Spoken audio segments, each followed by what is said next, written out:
Tony didn't even have time to react. The milkshake splattered across the tile. The laughter echoed through the diner. And Chloe Sterling, 17, rich, vicious, spat on her face. The room went dead silent. Tony stood frozen, humiliation crawling down her spine while 10 phones rose to capture her shame. And from the shadowed corner booth, a man in a charcoal suit stood up. No one spoke.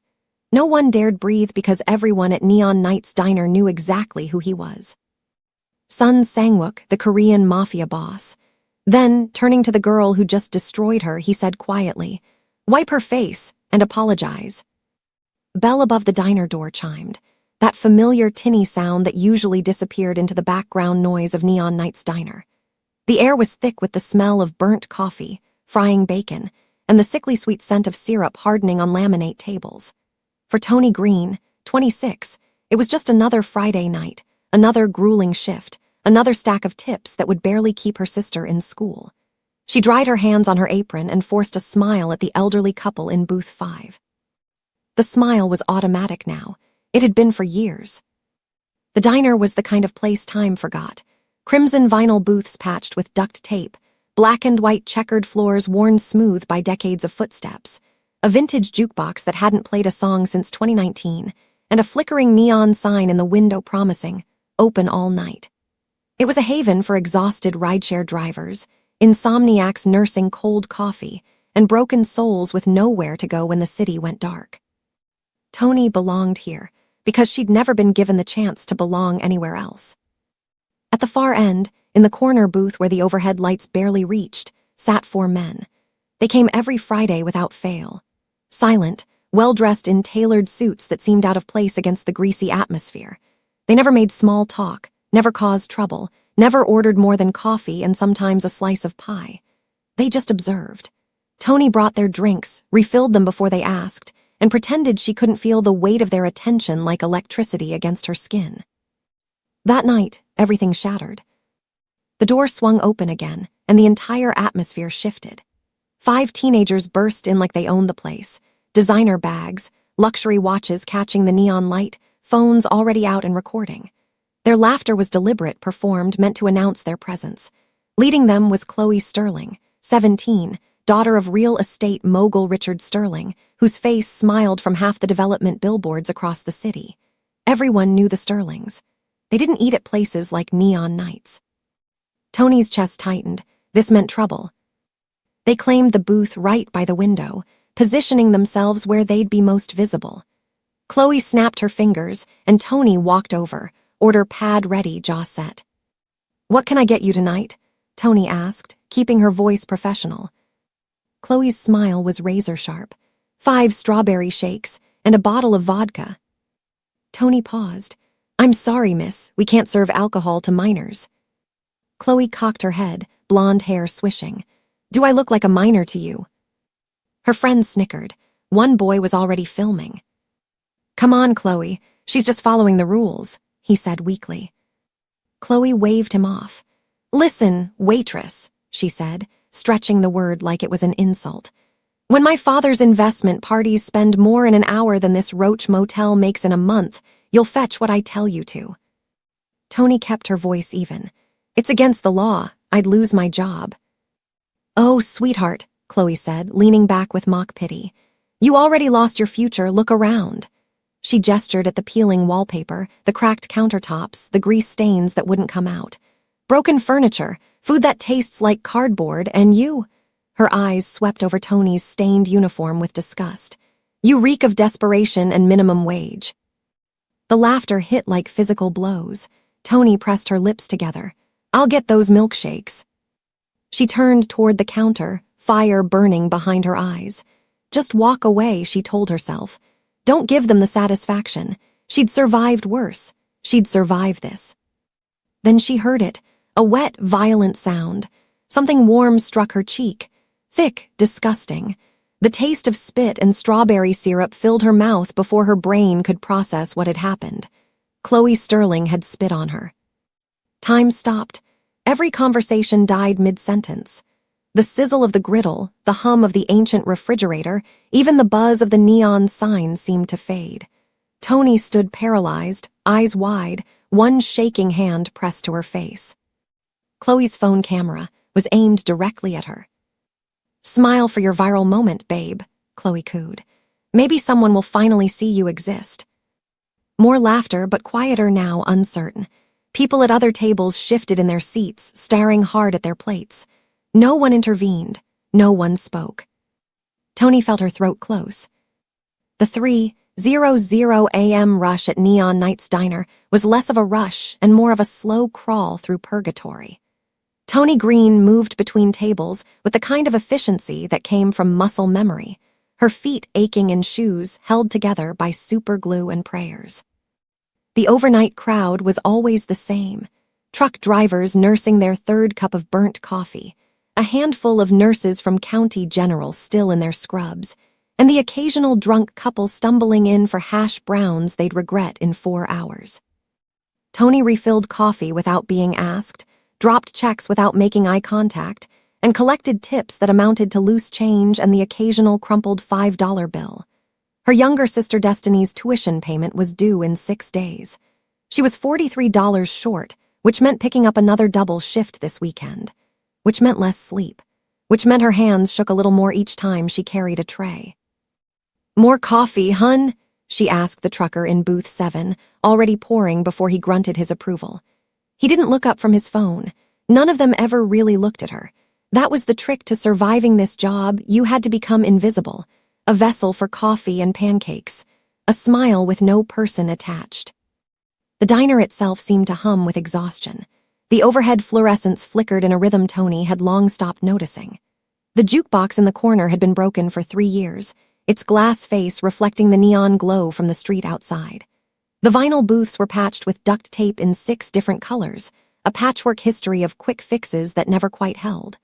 The black and white checkered floor was supposed to look retro chic, but mostly it just looked tired. Tony wiped down the counter for the 4th time that hour, her rag coming away gray with grease that never fully disappeared no matter how hard she scrubbed. Behind her, the cook, a 50-something man named Roy who rarely spoke, flipped eggs with mechanical precision. The sizzle and pop of the griddle provided a constant soundtrack, along with the intermittent hiss of the ancient coffee maker. She glanced at the clock. 3:47 a.m. Another 5 hours until her shift ended. Another 5 hours of forcing her spine straight, her smile pleasant, her voice bright with a cheer she hadn't genuinely felt in years. That's when she felt it again. That prickling sensation at the back of her neck, the awareness of being watched. Her eyes drifted to the corner booth, the one tucked into the shadows where the overhead lights didn't quite reach. 4 men sat there, as they did every Friday night. They'd arrived around midnight without fanfare, sliding into their usual spot with the kind of quiet authority that made the air feel heavier. They wore suits, not the cheap polyester kind, but tailored pieces in charcoal and navy that probably cost more than Tony made in 3 months. Their faces were impassive, professional, the kind of blank expression that suggested they'd seen things that would make ordinary people flinch. And at the center of them, in the seat facing the entire diner, sat Sun Sang-wook. Tony had learned his name by accident 6 months ago, overhearing 2 police officers whispering urgently at the counter before they'd thrown down their money and left without finishing their meal. Since then, she'd made it a point not to know anything else. In a neighborhood like this, ignorance was survival. But she couldn't ignore him, not when his presence filled the room like a low-frequency hum you felt in your chest rather than heard. He was younger than she'd expected the first time she'd seen him, maybe early 30s, with sharp features and eyes so dark they looked black in the dim light. His hair was styled back from his face, and there was a stillness to him that felt predatory. Like he was always 1 second away from movement, but chose to remain perfectly motionless. He never ordered much. Black coffee, occasionally a slice of pie he barely touched, but his eyes tracked everything. The drunk couple arguing in booth 3, the nurse scrolling through her phone with dead eyes, the trucker palming pills into his coffee when he thought no one was looking. And Tony, always Tony.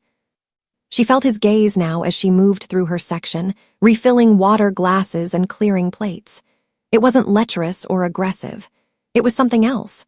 Something that felt like assessment. Like he was taking her apart piece by piece, cataloging every worn seam in her uniform, every forced smile, every moment her hands trembled from exhaustion. It should have frightened her. Part of her knew she should ask Roy to switch her section, should avoid the corner booth entirely. But there was something almost comforting about being seen, even if the person doing the seeing was dangerous. For 3 years, Tony had been invisible, to customers, to her manager, to the city itself. She was furniture. She was a function. But when Sun Sang-wook looked at her, she existed. "Table 12 needs ketchup," Roy called from the kitchen, breaking her trance. Tony grabbed a bottle from the supply shelf and delivered it to a bleary-eyed college student who mumbled thanks without looking up from his laptop. She circled back to the coffee station, her routine so ingrained she could do it in her sleep. Sometimes she wondered if she was doing it in her sleep. The bell above the door chimed. A couple stumbled in, giggling, the woman's heels clicking unevenly on the checkered floor. Tony seated them in booth 9, handed them menus they wouldn't read, and took their order for mozzarella sticks and 2 Cokes. The woman's lipstick was smeared. The man had his hand too far up her thigh. Tony pretended not to notice. When she turned back toward the coffee station, she had to pass the corner booth. She always tried to time it so she could refill their coffee without lingering, without making eye contact. But tonight, as she approached with the pot, Sun Sang-wook's voice stopped her. "Tony." It was the first time he'd ever spoken her name. His voice was quiet, smooth, with the faintest trace of an accent she couldn't quite place. Not a question, not a command. Just her name, spoken like he'd been saying it to himself for months and was finally testing how it sounded aloud. She froze, the coffee pot suddenly weighing 1,000 pounds in her hand. "Yes, sir." He didn't look at her. His eyes remained fixed on the window, watching the street outside where a homeless man was rearranging cardboard boxes under a broken streetlight. "You work too hard." It wasn't what she expected. Tony's throat went dry. "Just doing my job." 6 shifts this week," he continued, still not looking at her. 2 doubles. You take the bus home because your car broke down 3 weeks ago. You haven't eaten anything tonight except the fries that customer left in booth 4. Her blood went cold. He'd been watching, really watching.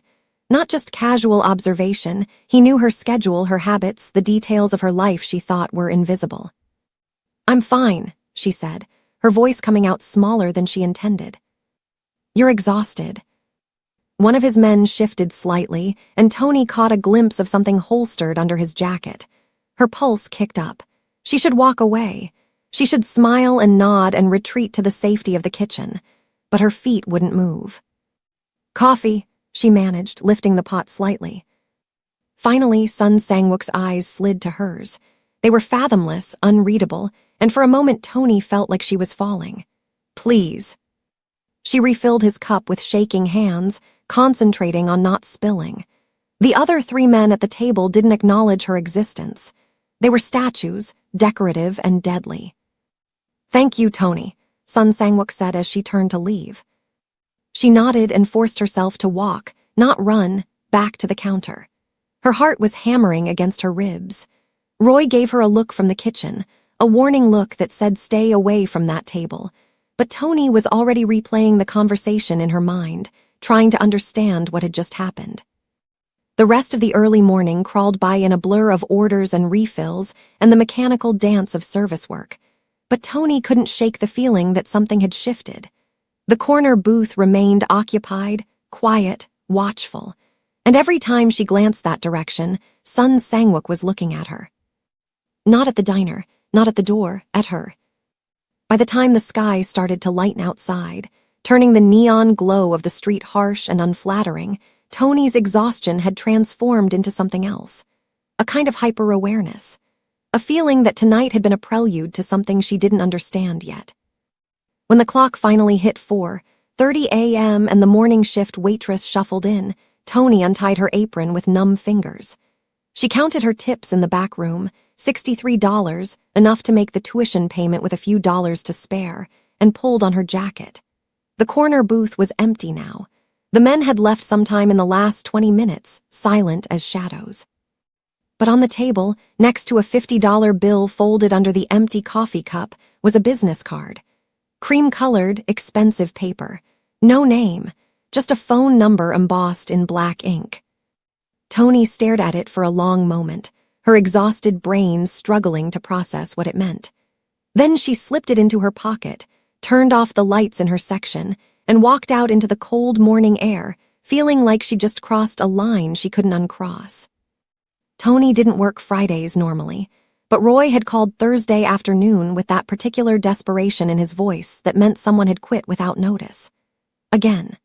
So here she was, back in the uniform she'd just washed, her feet still aching from yesterday's double, pulling another overnight shift because $43 had turned into $68 after her sister texted about needing new textbooks.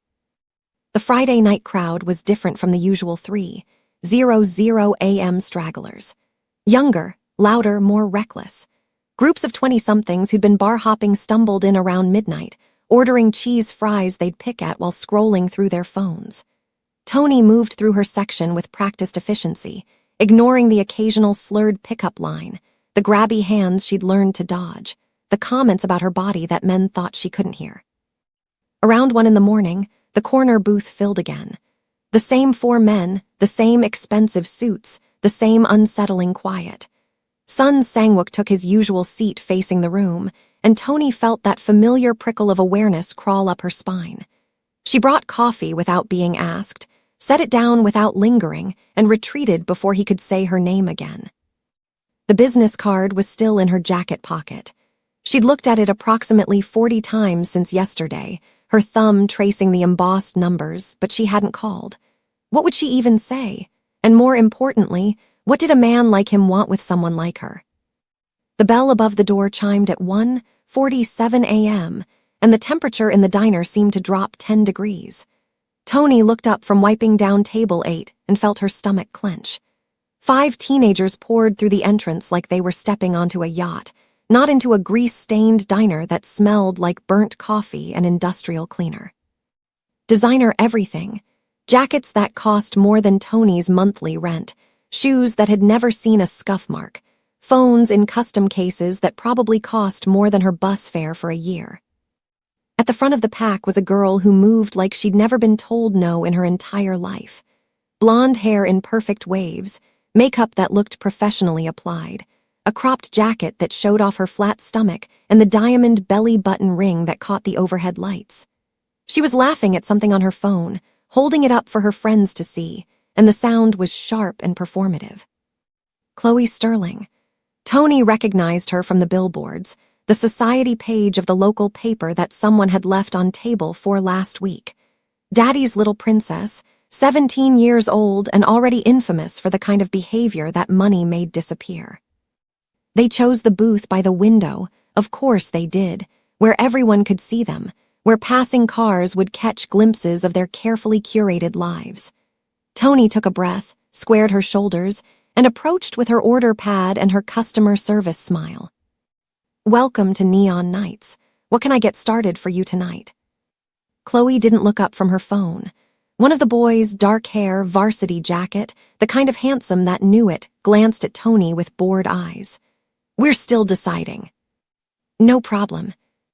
I'll give you a few minutes." "Actually," Chloe said, finally lifting her gaze, "we know what we want."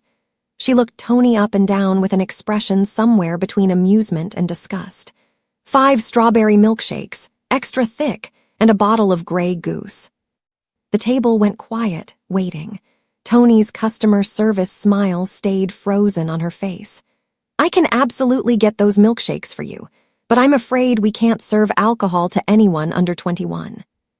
Chloe's perfectly shaped eyebrows rose. "Excuse me." "It's state law, miss. I'd lose my license to serve, and the diner could lose its liquor license."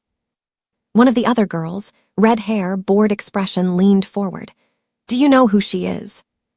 Tony kept her voice level. "I do, and I'd be happy to get you some sodas or coffee or—" "Do I look like someone who drinks soda from a place like this?" Chloe's voice had gone cold, and suddenly all 5 of them were staring at Tony with identical expressions of contempt. "Let me explain something to you, because clearly you're not getting it. My father is Richard Sterling, Sterling Development, Sterling Properties. The man who probably owns the building this sad little shack is rotting in. I understand, but... Do you? Chloe leaned back in the booth, spreading her arms along the back of the vinyl seat like she owned it. Because from where I'm sitting, you're a waitress in a diner that smells like a truck stop bathroom, and I'm the daughter of a man who could buy this entire block and turn it into a parking lot by Monday morning. The boy in the varsity jacket shifted uncomfortably. Chloe, come on, let's just... Shut up, Tyler. Chloe didn't even look at him. Her eyes stayed locked on Tony. You know what I think? I think you're jealous. I think you look at girls like me and you hate us because we have everything you'll never have. Money, looks, a future that doesn't involve scrubbing other people's filth off cracked plates. Tony's hands tightened on her order pad. Heat crawled up her neck. I'll get your milkshakes. She turned to walk away, determined not to let this spoiled child see her rattled. But Chloe's voice cut through the diner loud enough for every table to hear. Oh my God, did you guys see that? She's so mad she's shaking. Laughter erupted from the booth. Look at her uniform. Is that a stain? From what, 1997? Tony kept walking. Just get to the counter. Just make it to the kitchen. Roy was watching from the pass-through window, his expression dark but helpless. What was he going to do? Throw out the daughter of the man who probably really did own the building.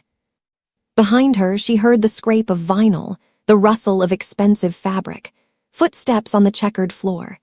Tony reached the counter and picked up her order pad to mark down 5 milkshakes, but her hands were trembling now, the pen shaking in her grip. Hey, waitress. Chloe's voice was right behind her. I wasn't done talking to you. Tony turned slowly. Chloe had followed her to the counter, phone in hand, held up at eye level. Recording. The red dot in the corner of the screen like a tiny accusation. Behind Chloe, her friends had their phones out too, a firing squad of cameras all pointed at Tony's humiliation. You know what I think, Chloe said, her voice sickeningly sweet. I think poor people need to learn their place.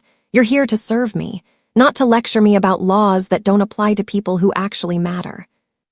Miss Sterling, I'm just trying to do my job. Your job, Chloe's laugh was cruel. Your job is to be grateful that people like me even walk through that door. Without us, what is this place? A roach motel for truckers and drug addicts. She gestured around the diner, making sure her phone camera caught every peeling corner, every stained booth. Look at this dump. The vinyl is torn, the floor is sticky. And you? Her eyes raked over Tony's uniform again. You smell like grease and sadness.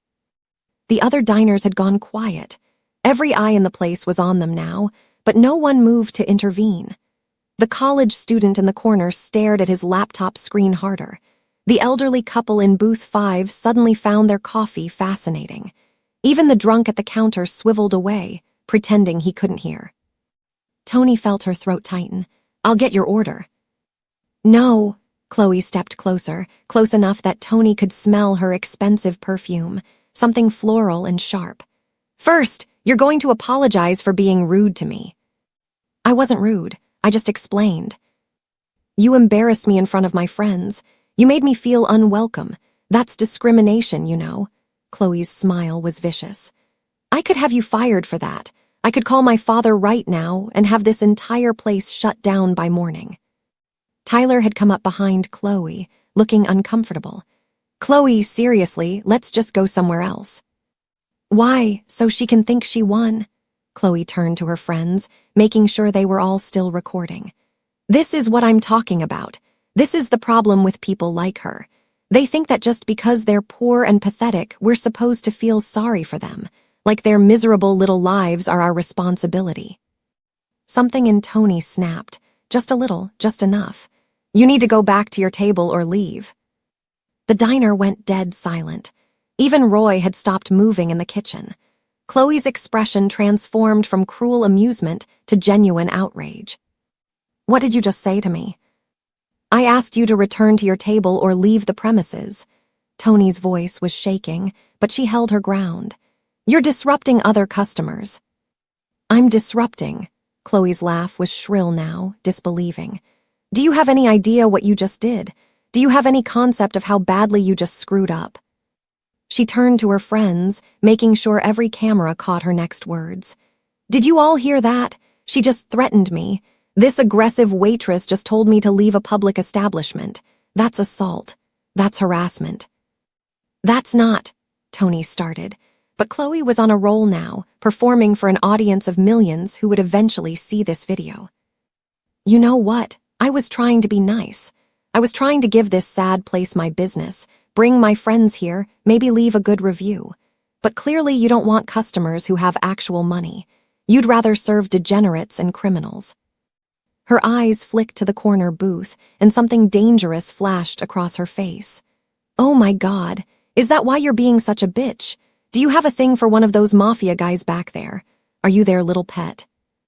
Tony's blood went cold. Don't look, don't react, don't give her anything else to use. But Chloe had already moved on, riding the high of her performance. This is actually perfect.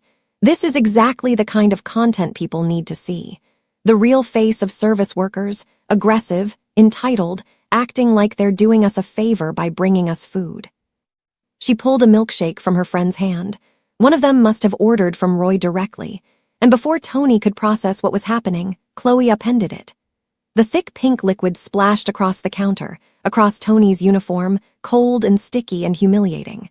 The glass hit the floor and shattered, spraying more shake across Tony's shoes, the checkerboard tile everywhere. The cameras caught it all. 10 different angles of Tony standing there, soaked and stunned, while Chloe Sterling laughed. And then Chloe stepped forward, close enough that Tony could see the perfect edges of her lip liner, the cold calculation in her eyes. "Smile for the camera, sweetheart," she whispered. "Maybe someone will finally notice you exist." And she spit, directly in Tony's face. "You're absolutely right. Let me revise the ending of Chapter 3 to include the CTA as specified in the outline." The world had narrowed to a single point of humiliation. Tony stood frozen, the warmth of saliva sliding down her cheek, mixing with the cold strawberry shake soaking through her uniform. The smell of it, artificial sweetness and something worse, something human and degrading, filled her nose. Her vision blurred at the edges, and for a moment she thought she might faint. Just collapse right there on the sticky checkerboard floor while 10 phones recorded her complete destruction. Chloe's laughter was the only sound, high and sharp and triumphant. Then the air changed. It wasn't a sound, not at first. It was a feeling, like the pressure drop before a storm, like the moment before lightning strikes when every hair on your body stands up in warning. The temperature in the diner seemed to plummet. The fluorescent lights overhead flickered once, twice, casting strange shadows across the red vinyl booths. And Sun Sang-wook stood up. The movement was unhurried, almost casual, but it silenced every voice in the diner instantly. He rose from the corner booth like a king leaving his throne. And the 3 men with him shifted in their seats, hands moving subtly to their jackets. They didn't stand, but their stillness became predatory, coiled. Sang-wook moved with the kind of grace that didn't belong in a place like Neon Nights. Each step was measured, deliberate, his expensive shoes making no sound on the worn floor.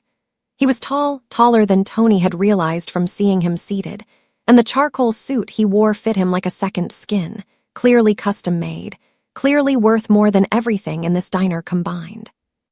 But it was his face that made Chloe's laughter die in her throat. He wasn't angry. Anger would have been better, more human, more understandable. Instead, his expression was perfectly blank, carved from ice, and his eyes, those impossibly dark eyes, held something ancient and terrible. He looked at Chloe Sterling the way a scientist might look at a specimen. Curious, clinical, already deciding how to dissect it. Chloe took a step back, her phone wavering in her hand. We were just... Sang-wook walked past her like she didn't exist. He moved directly to Tony, who was still standing there dripping and shaking, one hand pressed to her face where the spit had landed. He stopped close enough that she could smell his cologne, something dark and expensive, cedar and smoke, and for a terrible moment Tony thought she might actually cry. "Don't," he said quietly, so quietly that only she could hear. "Don't give them that." His hand moved to his jacket pocket, and when it emerged, he was holding a handkerchief. Crisp white linen, probably silk blend, monogrammed in the corner with initials Tony couldn't make out in her current state. He lifted it toward her face, and she flinched reflexively. "May I?" His voice was still quiet, but there was something underneath it now. A barely restrained fury that made Tony's breath catch. She nodded, not trusting her voice. Sangwook's touch was impossibly gentle. He wiped her cheek with careful precision, his movements methodical, almost tender. Up close, Tony could see the details she'd missed from across the diner, the faint scar near his left temple, the tattoo peeking out from under his collar, the way his jaw clenched and unclenched as he cleaned her face. His hands didn't shake. They were steady as a surgeon's. "Close your eyes," he said, and when she obeyed, he wiped the last of the humiliation from her skin. Behind them, Chloe had found her voice again, emboldened by her friends and the cameras still recording. "Excuse me, who the hell do you think you?" Sangwook didn't turn around. He simply raised one hand, a small gesture, barely noticeable, and the entire diner seemed to hold its breath. One of his men from the corner booth stood up, and Tyler grabbed Chloe's arm, his face pale. "Chloe, shut up now." "Don't tell me to shut up, this is..." "That's son Sangwook," Tyler's voice cracked on the name. "That's Jesus Christ, Chloe, that's him." Recognition flickered across Chloe's face, followed immediately by fear. Real fear, the kind money couldn't buy or sell. Her phone dipped slightly. The red-haired girl behind her whispered something urgent, tugging on Chloe's jacket. Sangwook finally turned. He tucked the soiled handkerchief back into his pocket. He'd keep it, Tony realized with a strange jolt. He'd keep the evidence, and looked at Chloe Sterling with the full weight of his attention. "Your name," he said, not a question. Chloe's mouth opened and closed. She looked to her friends for support, but they'd all taken steps back, phones lowering. Tyler had gone completely white. "I don't have to tell you anything, my father." "Richard Sterling." Sangwook said the name like he was reading an obituary. "Sterling Development, 12 properties across the city, 3 of them built on land seized through eminent domain abuse, 2 ongoing lawsuits from displaced families, 46 code violations swept under the table through strategic donations to the building inspector's campaign fund." He tilted his head slightly. "Should I continue?" The color drained from Chloe's face. "How do you?" "Your father's business practices are well documented. I make it my responsibility to know who operates in my city and how." Sangwook's voice remained perfectly level, conversational almost, which somehow made it more terrifying. "And you, Chloe Sterling, 17 years old, 3 DUIs expunged from your record, 1 assault charge settled out of court, a pattern of behavior your father's money has repeatedly erased." He took a step toward her, and Chloe scrambled backward, nearly tripping over her own expensive shoes. "Until tonight," Sangwook continued. "Tonight you made a mistake. You hurt someone under my protection." Tony's head snapped toward him. Protection? They'd spoken exactly once. He'd left a business card she hadn't called. When had she become his to protect? But Sangwook wasn't looking at her. His gaze stayed locked on Chloe, who was shaking now, her carefully applied makeup starting to run as tears leaked from the corners of her eyes. "I didn't know. We were just messing around." "You spit on her." Each word fell like a hammer. "You humiliated her, degraded her, recorded it for your entertainment." His eyes flicked to the phones still clutched in their hands. "All of you." The red-haired girl dropped her phone like it had burned her. It clattered on the floor, screen cracking. Another boy fumbled with his device, frantically swiping, probably deleting the video. Probably too late. "I want you to apologize," Sangwook said. Chloe blinked, confused. "What?" "You heard me. Apologize to her, on your knees." The diner was so quiet Tony could hear the hum of the refrigerator in the kitchen, the buzz of the neon sign outside, the ragged sound of Chloe's breathing. "I'm not, you can't make me, my father will." Sangwook moved so fast it didn't register at first. One moment he was standing several feet away, the next he was close enough to Chloe that she flinched violently backward, hitting the booth behind her. He didn't touch her. Didn't need to. His proximity alone was a threat. "Your father," he said softly, is a real estate developer who plays at power. I own the people he pays to look the other way. I know where his money comes from, where his bodies are buried, literally and figuratively. If I wanted to, I could have him in handcuffs by morning. So when I tell you to apologize, you apologize." Chloe was crying openly now, mascara tracking down her cheeks, her carefully curated image disintegrating in real time. Her friends had abandoned her, clustering by the door, ready to bolt. Tyler looked like he might throw up. "I'm sorry," Chloe whispered. "Louder, and on your knees." "Please, Now." The command in that single word was absolute. Chloe's legs seemed to give out, and she collapsed onto the sticky diner floor, her designer jeans pressing into old coffee stains and tracked in grime. She looked up at Tony with red, swollen eyes. "I'm sorry. I'm so sorry. I didn't mean. I was being stupid and cruel, and I'm sorry." Tony couldn't move, couldn't speak. This moment felt surreal, like she'd slipped into some alternate reality where physics worked differently and the powerful actually faced consequences. Sangwook had done this.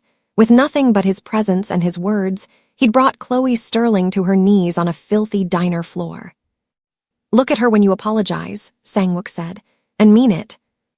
Chloe's gaze met Tony's, and for the first time there was genuine remorse there.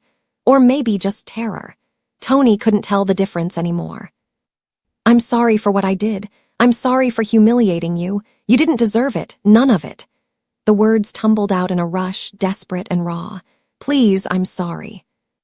Sangwook looked at Tony. "Is this acceptable?" Was it? Tony's mind was spinning.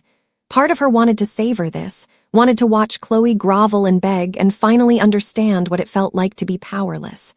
But mostly she just felt tired. So incredibly tired. "Yes," she said, her voice hoarse. Sangwook nodded once. He looked down at Chloe. "Get up, delete every video, all of you." He raised his voice slightly, addressing the entire diner.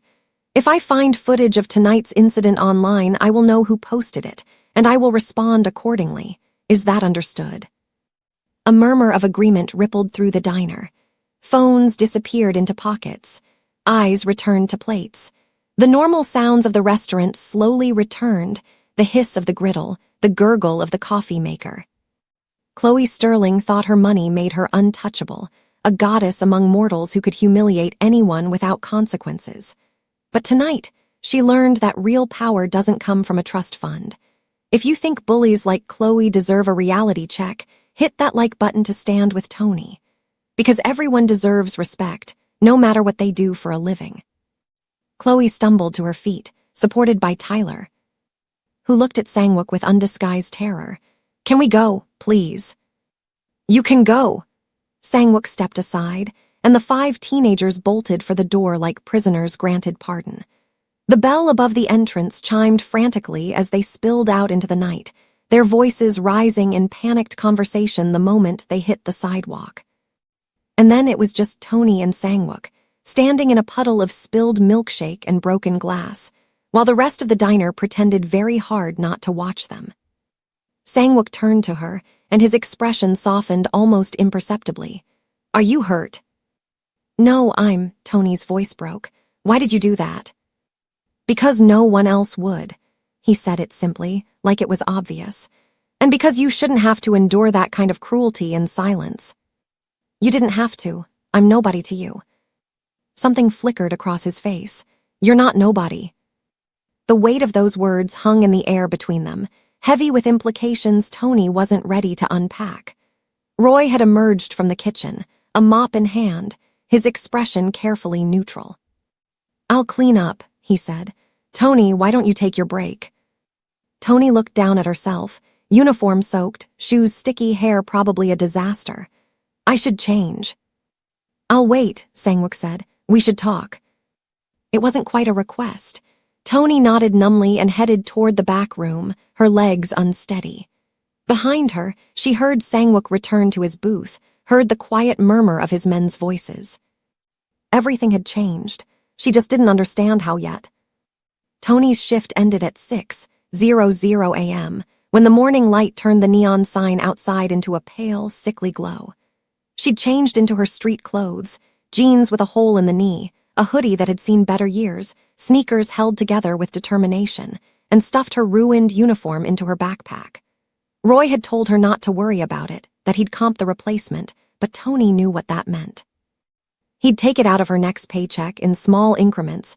She was supposed to pretend not to notice. The conversation with Sangwook after the incident had been brief and strange. He'd asked if she was okay, really okay, not just physically. She'd nodded because what else could she do?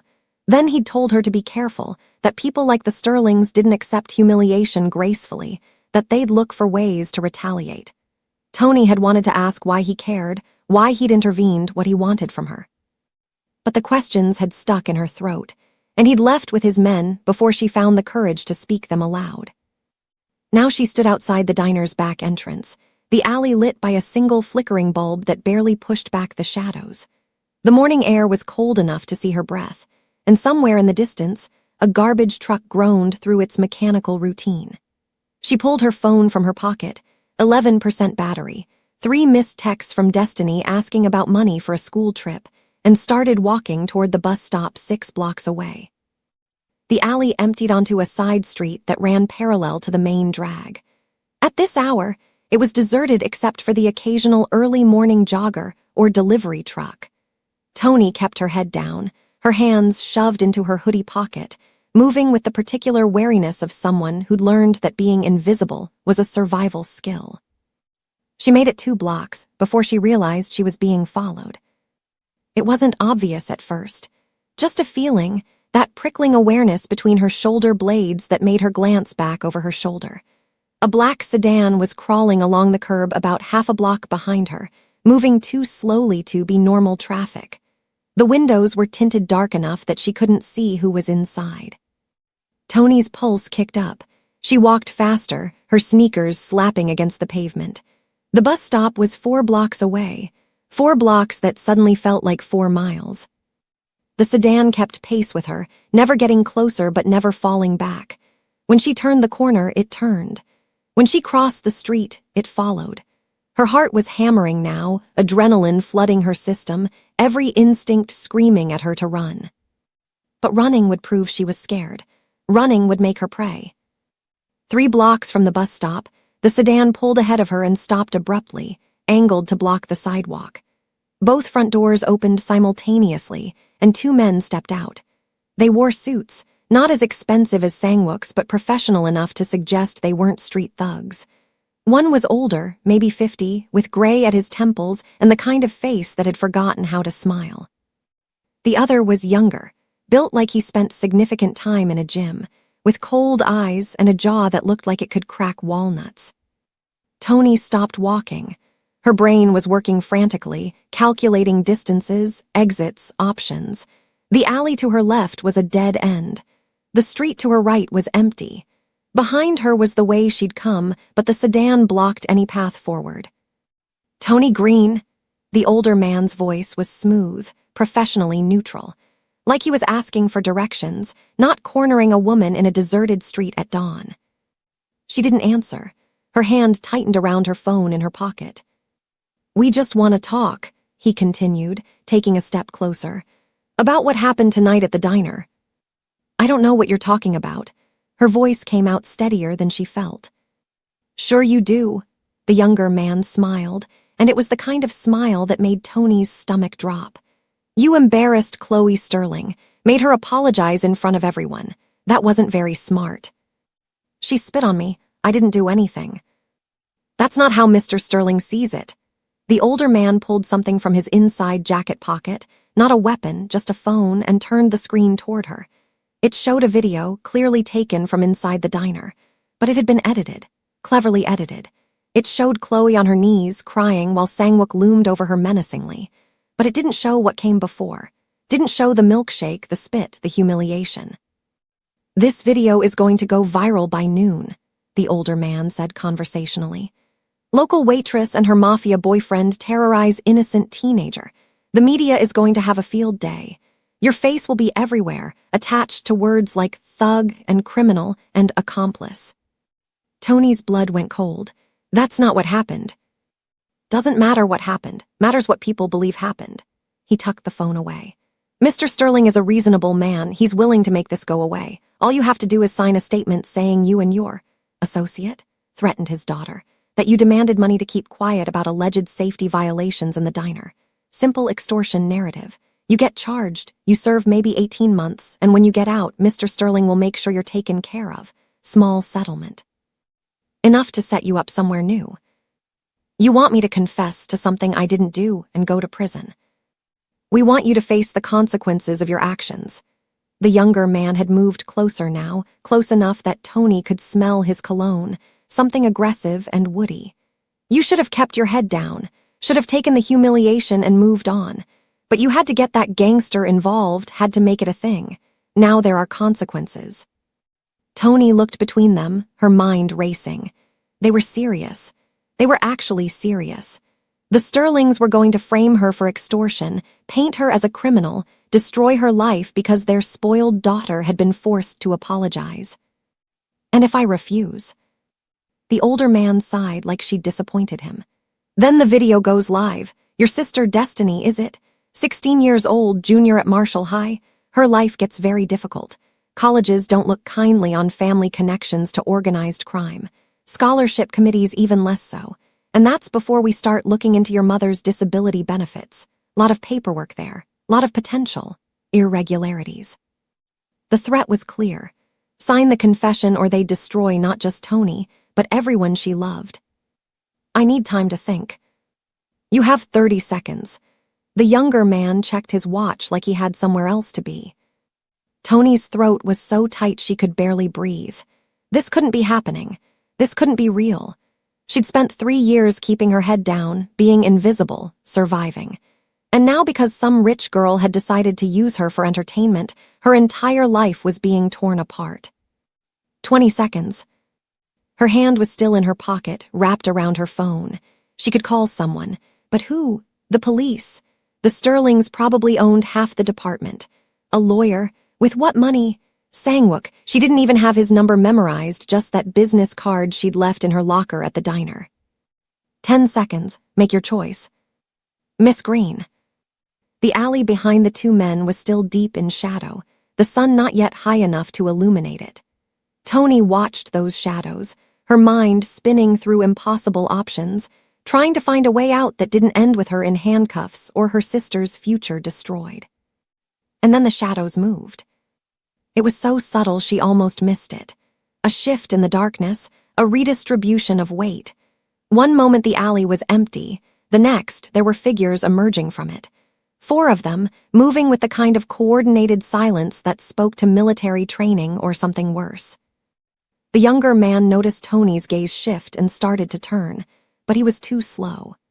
A hand clamped down on his shoulder, and suddenly he was face first against the sedan, his arm twisted behind his back at an angle that made Tony wince. The older man reached for something in his jacket, but another figure materialized behind him, and whatever he'd been reaching for clattered to the pavement. Sun Sangwook stepped out of the alley like he'd been conjured from the darkness itself. He was still wearing his suit from the diner, though he'd lost the jacket somewhere. His shirt was crisp white, sleeves rolled to his elbows, revealing the tattoos that covered his forearms, intricate designs Tony couldn't make out in the dim light. He moved with that same unhurried grace, but there was something different about him now. In the diner, he'd been controlled, measured. Now he looked like violence barely contained. I believe the lady said she needs time to think, he said quietly. The older man had gone very still, his face pale. Mr. Sun, this is a private conversation. No. Sangwook stopped a few feet away, and even without his men restraining the Sterling's fixers, his presence alone was enough to dominate the space. This is intimidation, extortion, the kind of dirty work rich men pay other people to do so they can sleep at night pretending their hands are clean. We're simply having a discussion about. You threatened her sister, her mother. Sangwook's voice dropped even lower, and somehow that made it more terrifying. You came to her place of work, waited until she was alone and vulnerable, and tried to force her to confess to crimes she didn't commit. That's not a discussion. That's a felony. One of Sangwook's men, the one restraining the younger fixer, leaned in and whispered something. The man's face went from red to white in an instant. "Here's what's going to happen," Sang-wook continued, his eyes never leaving the older man's face. "You're going to get back in your car. You're going to drive back to Richard Sterling's office. And you're going to tell him that if he or anyone associated with him comes near Tony Green again, I will take it as a personal insult. Do you understand what that means?" The older man swallowed hard. "Mr. Sterling is a powerful. Mr. Sterling builds condos and bribes inspectors. I control 70% of the underground economy in this city. We are not the same." Sang-wook tilted his head slightly. "The video you showed her, I want the original file, all copies, and the name of every person who has access to it. You have until noon." "That's not possible." "Then I suggest you work quickly." Sang-wook nodded to his men, who released the two fixers simultaneously. They stumbled away from the sedan, adjusting their suits, trying to recover some dignity. "And tell your employer something for me. Tell him that Tony Green is under my protection now. Officially, which means any move he makes against her is a move against me, and I don't lose." The younger fixer looked like he wanted to say something, but the older man grabbed his arm and practically dragged him back to the sedan. They got in without another word, and the car pulled away faster than was probably legal, tires squealing slightly as it rounded the corner. Silence fell over the street. Tony stood there, her heart still racing, her hands still shaking. Sang-wook's men melted back into the shadows as quietly as they'd appeared, until it was just the two of them standing in the growing dawn light. "How did you know?" Tony's voice came out barely above a whisper. "I told you to be careful. Did you think I wouldn't make sure you got home safely?" Sang-wook moved closer, and in the better light she could see the concern in his eyes, barely visible beneath the dangerous exterior. "I had someone watching the diner. When they moved on you, I was notified. You've been having me followed." "Protected, there's a difference." He studied her face, and something in his expression softened. "You're shaking." "I'm fine." "You're not." He shrugged out of the jacket one of his men handed him from the alley. Apparently they'd been holding it and draped it over her shoulders. It was heavy, expensive, and smelled like cedar and smoke. "Let me take you home." "I can take the bus." "Tony," he said her name like it was important, like it meant something. "Please, let me take you home." She should refuse. She should maintain whatever distance she could from a man who clearly lived in a world of violence and power plays. But she was exhausted and terrified, and the jacket was warm, and when he gestured to a different car, this one sleek and black and probably worth more than her entire apartment building, she found herself nodding. As she slid into the leather backseat, one thought kept circling through her mind. Sang-wook had said she was under his protection now, officially, which meant this wasn't over, not even close. It was just beginning. The car moved through the city like a shark through dark water, silent, powerful, and entirely out of place in Tony's world of broken buses and cracked sidewalks.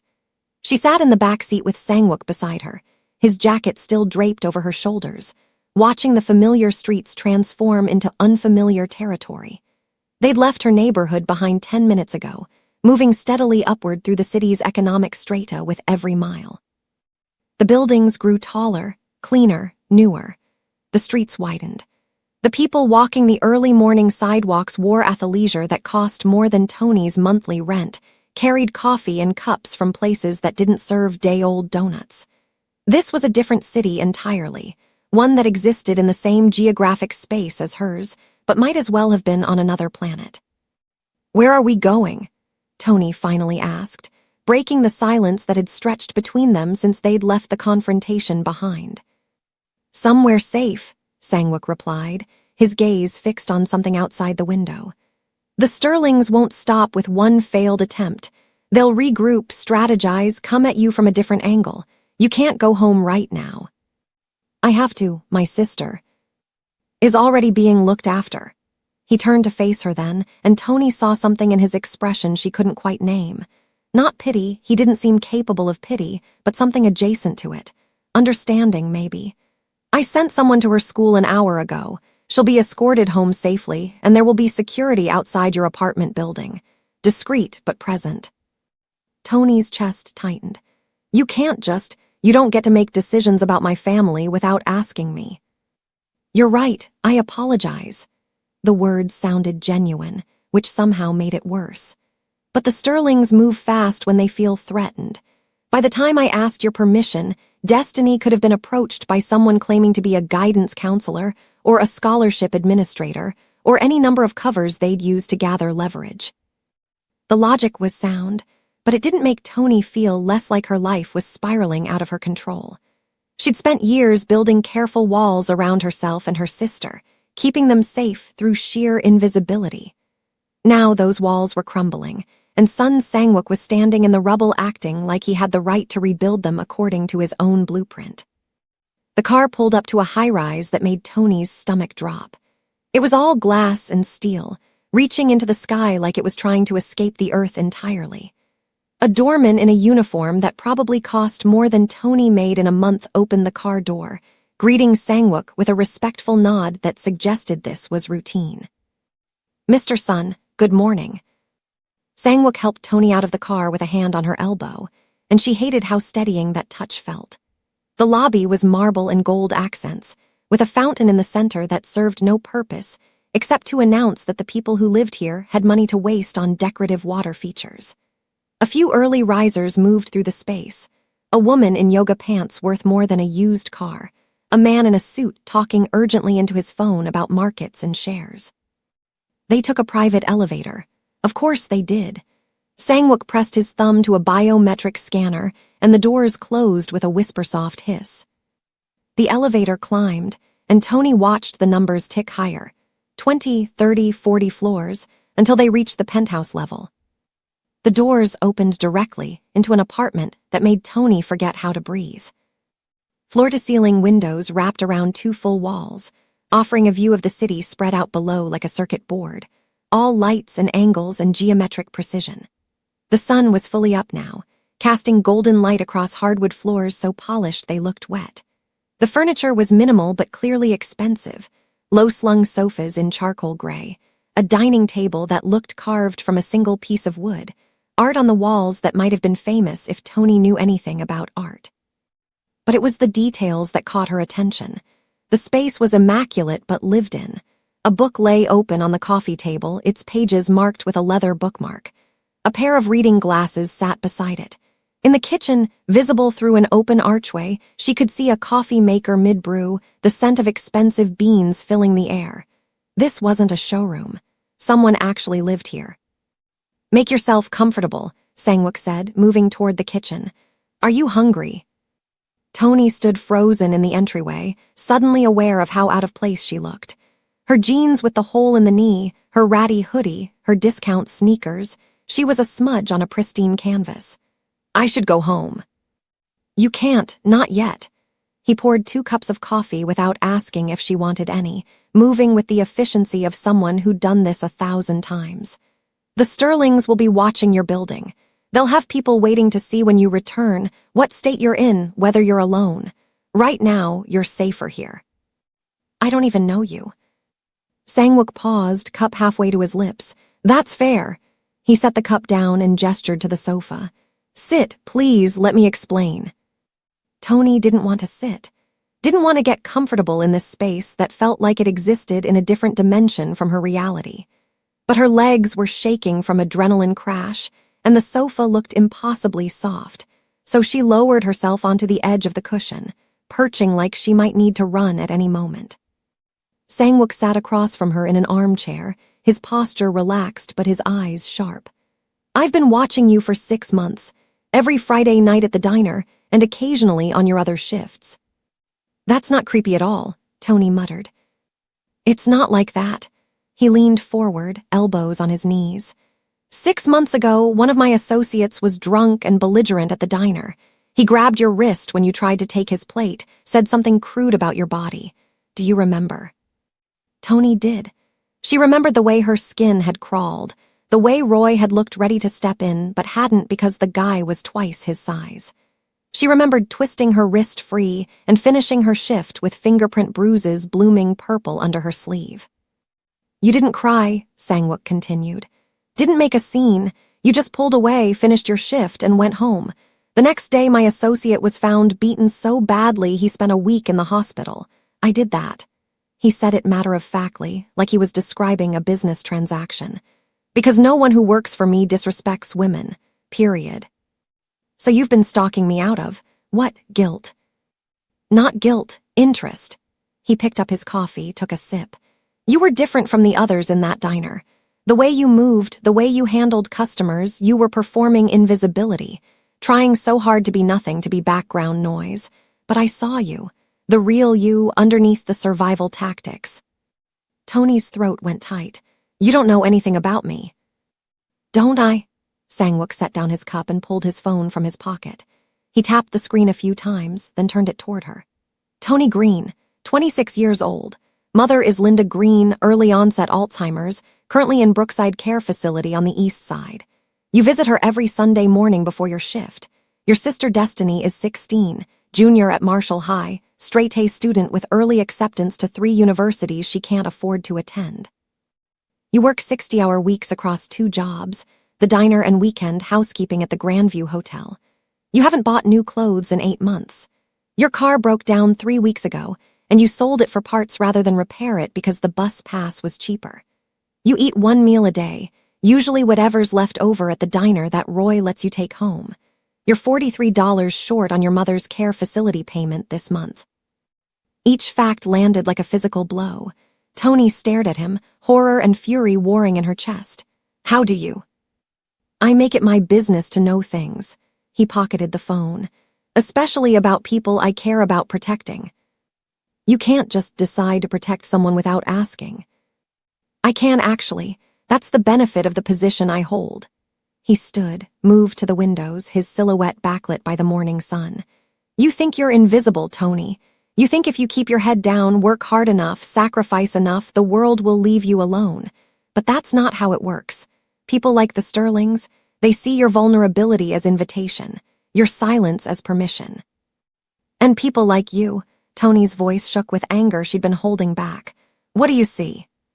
He turned to face her, and the intensity in his expression made her breath catch. "I see someone worth protecting, someone who deserves better than a system designed to break her. I don't need saving. Everyone needs saving sometimes."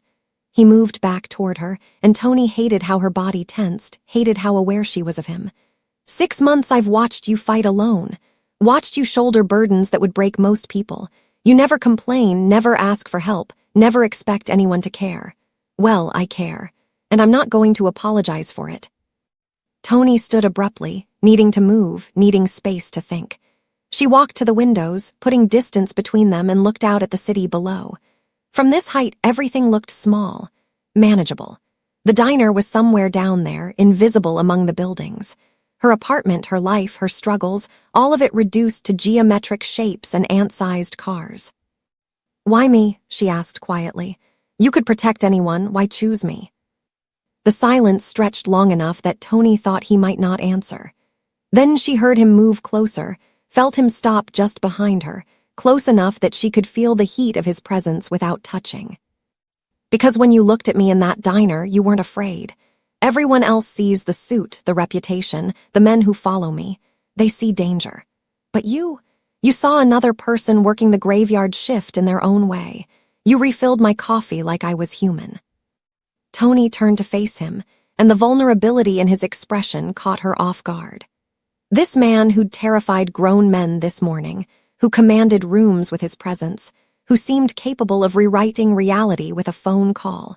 He looked at her like she held something he couldn't buy or intimidate into submission. "I can't afford this," Tony whispered, and she wasn't talking about money. "Whatever this is, whatever you want from me, I can't afford it." "I'm not asking for payment." Sang-wook reached out slowly, giving her time to pull away, and gently tucked a strand of hair behind her ear. His fingers were warm, careful. "I'm offering protection, genuine protection. The Sterlings want to destroy you? Let them try. They'll find me in their way. And when this is over, When they've been dealt with and I'm no longer interesting. Something flickered across his face, hurt maybe or frustration. You think this is temporary, that I invest 6 months in someone I plan to abandon? He shook his head. I don't do anything halfway, Tony. When I commit to something, I see it through. When I protect someone, they stay protected. Why should I believe you? Because I'm still here. He said it simply, like it explained everything. I could have intervened at the diner and walked away, could have sent my men to deal with Sterling's fixers without showing up myself. But I'm here, standing in my home with you, showing you pieces of my life I show almost no one because I want you to understand that this isn't a transaction. It's a choice. My choice. Tony's phone buzzed in her pocket, a text from Destiny asking if she was okay, if she'd seen the news. The news. Tony's stomach dropped. What news? Sangwook pulled out his own phone, tapped a few times, then showed her. The local news website had a headline, Sterling Development under investigation for fraud. Below it, a smaller story, real estate tycoon's daughter caught on video assaulting service worker. How? I have people everywhere, Sangwook said quietly. The moment those fixers threatened you, I made calls. The unedited diner footage went to 3 news outlets. The Sterling's financial records, the real ones, went to the district attorney. By noon, Richard Sterling will be too busy protecting himself to worry about you. Tony stared at the phone, at the headlines, at the systematic dismantling of the empire that had tried to crush her. You did all this since this morning. I did all this the moment Chloe Sterling spit in your face. He tucked the phone away. I was just waiting for them to make the next move so I could respond proportionally. They gave me that when they sent those men after you. The magnitude of it settled over Tony like a weight. This man had declared war on one of the most powerful families in the city. For her. Because she'd been humiliated in a diner. Because someone had hurt her. I don't know what to say. Say you'll stay here today. Rest. Let me handle the Sterling situation. Tomorrow we'll figure out what comes next. Tony looked around the penthouse again, at the impossible luxury, at the life she'd never dreamed of accessing. Then she looked at Sangwook, at the man who'd somehow decided she was worth protecting, worth fighting for. Just today, she said finally. He smiled then, just a slight curve of his lips, but it transformed his face. Just today, he agreed. But they both knew it was a lie. Tony woke to the sound of her phone exploding with notifications. Not buzzing, exploding. A constant stream of chimes and vibrations that dragged her from the first real sleep she'd had in weeks. For a moment, she couldn't remember where she was. The sheets were too soft, the mattress too comfortable, the light filtering through the windows too clean and golden. Then it came back, the penthouse, Sangwook's guest room, the promise that she'd stay just one day. She grabbed her phone from the nightstand and watched as notification after notification flooded the screen. Text messages from numbers she didn't recognize. Missed calls from Destiny, 17 of them. Voicemails piling up faster than she could count. And social media notifications scrolling so rapidly they blurred into a digital scream. Her hands shook as she opened the first message. It was from a coworker at the hotel, someone she barely knew. Is this you? WTF did you do? Attached was a link. Tony's thumb hovered over it for a moment before she clicked. The video started playing immediately, and her stomach dropped straight through the floor. It was the diner, but not the diner she remembered. This version had been cut, spliced, rearranged into something unrecognizable. It opened with Chloe on her knees, tears streaming down her face, while Sangwook loomed over her like a monster from a nightmare.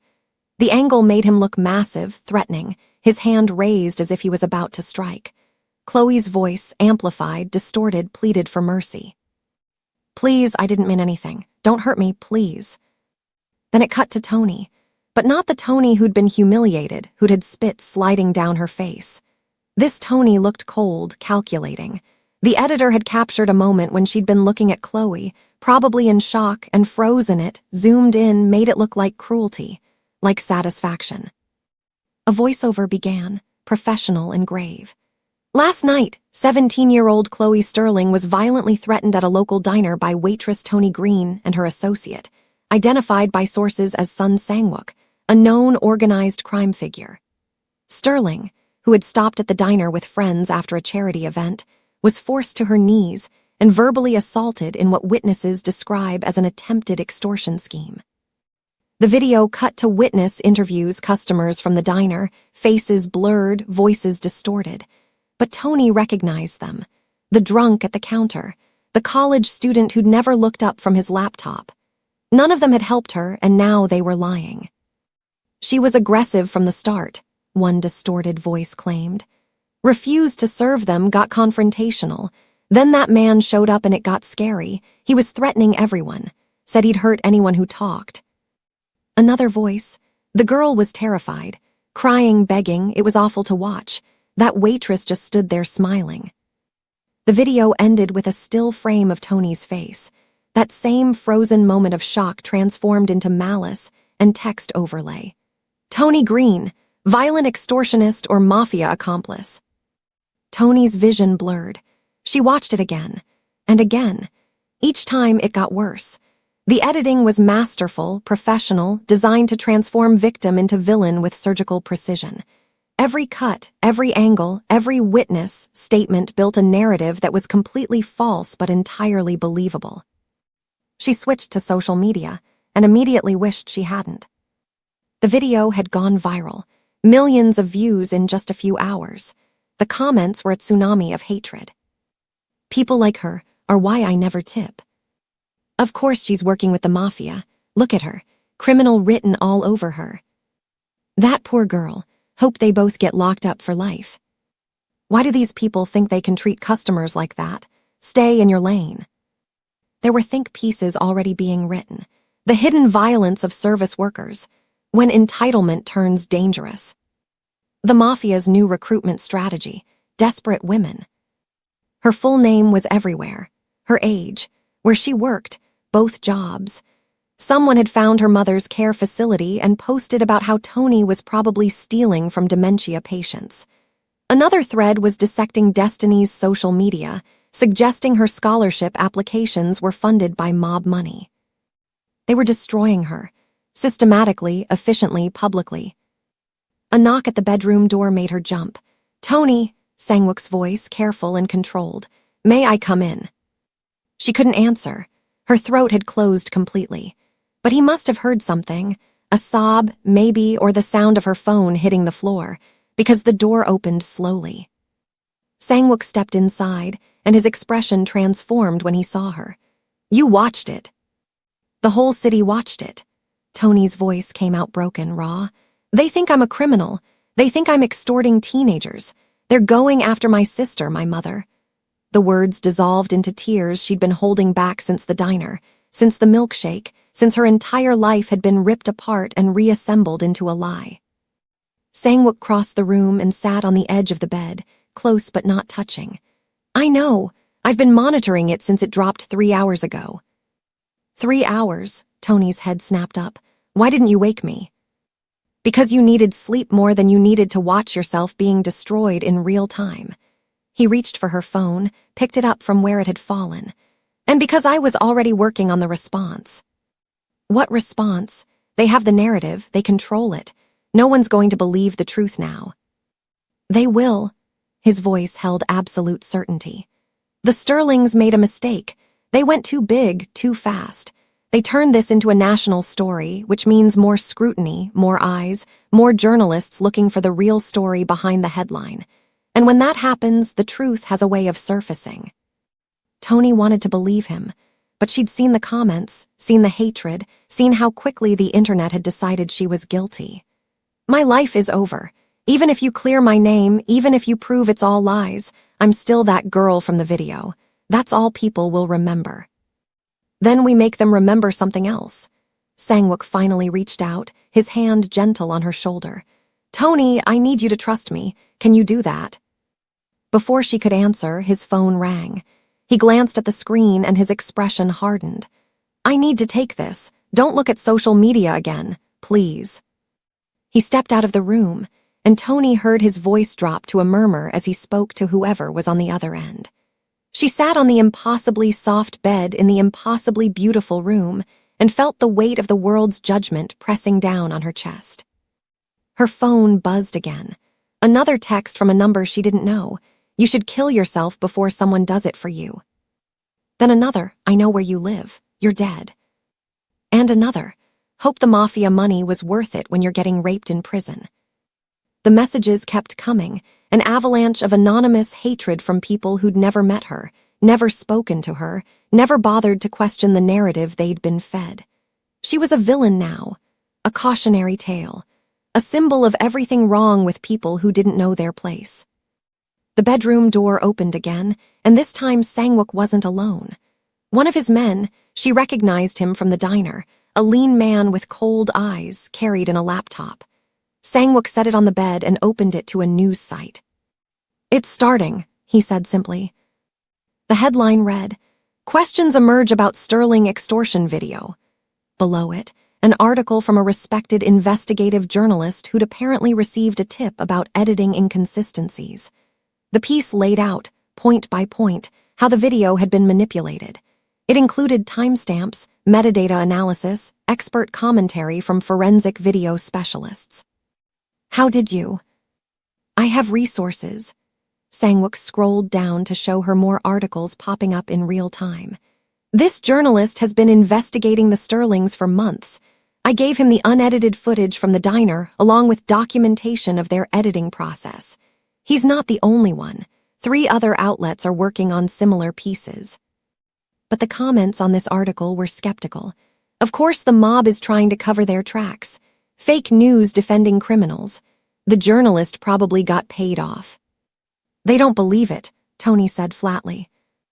Not yet, but they will. He pulled up another tab, this one showing a press conference scheduled for 2:00 p.m. Richard Sterling is being forced to answer questions about his company's financial practices. The district attorney received an anonymous tip, along with extensive documentation about fraud, money laundering, and bribery. By tonight, Sterling Development will be the story, not you. But I'm still the girl from the video. You're still the victim. Sang-wook's voice went hard, and I'm going to make sure everyone knows it. The Sterlings are using edited footage and fake witness testimony to destroy an innocent woman's life. They're counting on you to believe their lies, to move on to the next story without questioning the narrative. But the truth matters. Justice matters. Don't let the liars win. Subscribe now to ensure the truth is always heard, because Tony Green deserves better than a system that protects the powerful and crushes the vulnerable. Tony's phone buzzed again, but this time it was Destiny. She answered immediately. Tony, her sister's voice was small, scared. Everyone at school is talking about it. They're saying terrible things. The principal pulled me out of class to ask if I was safe at home, if you were involved with criminals. Destiny, listen to me. None of it is true. I promise you, none of it is true. I know that. Her sister's voice strengthened. I know you wouldn't do those things, but no one believes me. They're all looking at me like I'm dangerous, like I'm going to. Her voice broke. What are we going to do? Tony looked at Sang-wook, at the man who'd somehow become her unlikely protector. We're going to fight back, and we're going to win. She didn't know if she believed it, but she needed Destiny to believe it, needed her sister to survive this tsunami of hatred that Tony had somehow brought crashing down on both of them. After she hung up, Sang-wook showed her another article, and another. The narrative was slowly, painfully beginning to shift. Journalists were questioning the timeline. Lawyers were pointing out legal inconsistencies in the Sterling's claims. A few brave souls on social media were asking why a 17-year-old at a charity event was demanding alcohol at 2:00 a.m. But it wasn't enough. Not nearly enough. The damage was done. Tony's face was synonymous with violence and extortion in millions of minds. Her name was a punchline. Her life was a cautionary tale. How long? She asked quietly. How long until this is over? Sang-wook closed the laptop and looked at her with something that might have been admiration. As long as it takes. But Tony, you're still standing. That's more than most people would be after what you've been through. And that terrifies them more than any video ever could. Outside the penthouse windows, the city continued its indifferent rotation. Somewhere down there, people were sharing the edited video, adding their own hatred to the pile, convinced they were on the side of justice. And somewhere in a mansion Tony had never seen, Richard Sterling was realizing that Sun Sang-wook didn't make idle threats. The war had begun, and Tony was standing at the center of it, whether she wanted to be or not. By evening, Tony couldn't take it anymore. The penthouse felt like a gilded cage, beautiful, comfortable, suffocating. She'd spent the day watching the narrative war unfold on screens, watching Sang-wook make calls in his study with the door half closed, watching the city lights flicker on as the sun set over a world that had decided she was guilty. Destiny had called twice more, each time sounding smaller, more fragile. Her mother's care facility had contacted her about concerns regarding the source of payment. The hotel had fired her via email, professional liability, they'd said, as if her presence might contaminate the sheets she cleaned. Even Roy had sent an awkward text saying he couldn't have her back at the diner, not with the attention, not with the protesters who'd apparently shown up demanding the place be shut down for harboring criminals. Everything was gone. Her jobs, her reputation, her safety. And she was sitting in a stranger's penthouse wearing borrowed clothes, eating food she hadn't paid for, accepting protection she'd never asked for from a man whose world was so far removed from hers they might as well be different species. She found her own clothes, cleaned and folded by someone she'd never met, and changed quickly. Her phone had 17% battery left, enough to get home if she called a rideshare. She could sneak out, disappear back into her own life, deal with the wreckage on her own terms. Tony was halfway to the private elevator when Sang-wook's voice stopped her cold. "Where are you going?" She turned slowly. He stood in the doorway of his study, jacket discarded, shirt sleeves rolled up, looking at her with an expression that made her stomach tighten. Not angry, something more dangerous than anger. Possessive. "Home, I can't stay here anymore." "Yes, you can." He moved toward her with that predatory grace, each step deliberate. "You will." "You don't get to tell me what to do." Tony's voice shook, but she held her ground. "I appreciate everything you've done, I really do, but this isn't my world. I don't belong here. I need to go back to my life and figure out how to survive this on my own." "Your life?" Sang-wook's laugh was bitter, sharp. "What life, Tony? The diner fired you. The hotel fired you. There are death threats being posted with your address attached. Someone threw a brick through your apartment window 3 hours ago. Yes, I know, because I have people watching the building. You think you can just walk back into that and figure it out? It's my mess to figure out. It stopped being just your mess the moment I got involved." He was close now, close enough that she could see the tension in his jaw, the way his hands clenched and unclenched at his sides. "You think I did all of this? Exposed the Sterlings, mobilized journalists, put myself in the crosshairs of a wealthy family with political connections, just so you could walk away. I didn't ask you to do any of that. You didn't have to." The words came out rough, almost angry. "The moment Chloe Sterling spit in your face, you became mine to protect, mine to defend, mine." The possessiveness in that last word hit Tony like a physical force. She took a step back, her shoulders hitting the wall beside the elevator. "I'm not yours. I'm not anyone's. I'm just trying to survive." "And you think you can survive this alone?" Sang-wook braced his hands on either side of her head, caging her in without touching her. "You think the world is going to suddenly decide to be fair, that the Sterlings will just give up and leave you alone? They're losing everything, Tony. Their company, their reputation, their power, and they blame you for it. Then let me disappear. I'll change my name, move to another city." "They'll find you." His voice dropped lower, and Tony felt it in her bones. "And when they do, I won't be there to stop what happens next. Is that what you want? To be alone when they come for you?" "I've always been alone." The words came out before she could stop them, raw and true. "My whole life, I've handled everything by myself. My mom's illness, Destiny's school, keeping us fed and housed and safe. I've done it all alone because that's how it works for people like me. We don't get protection. We don't get someone swooping in to save us. We survive or we don't, and that's just how it is." Something in Sang-wook's expression cracked. The possessive intensity softened into something that looked almost like pain.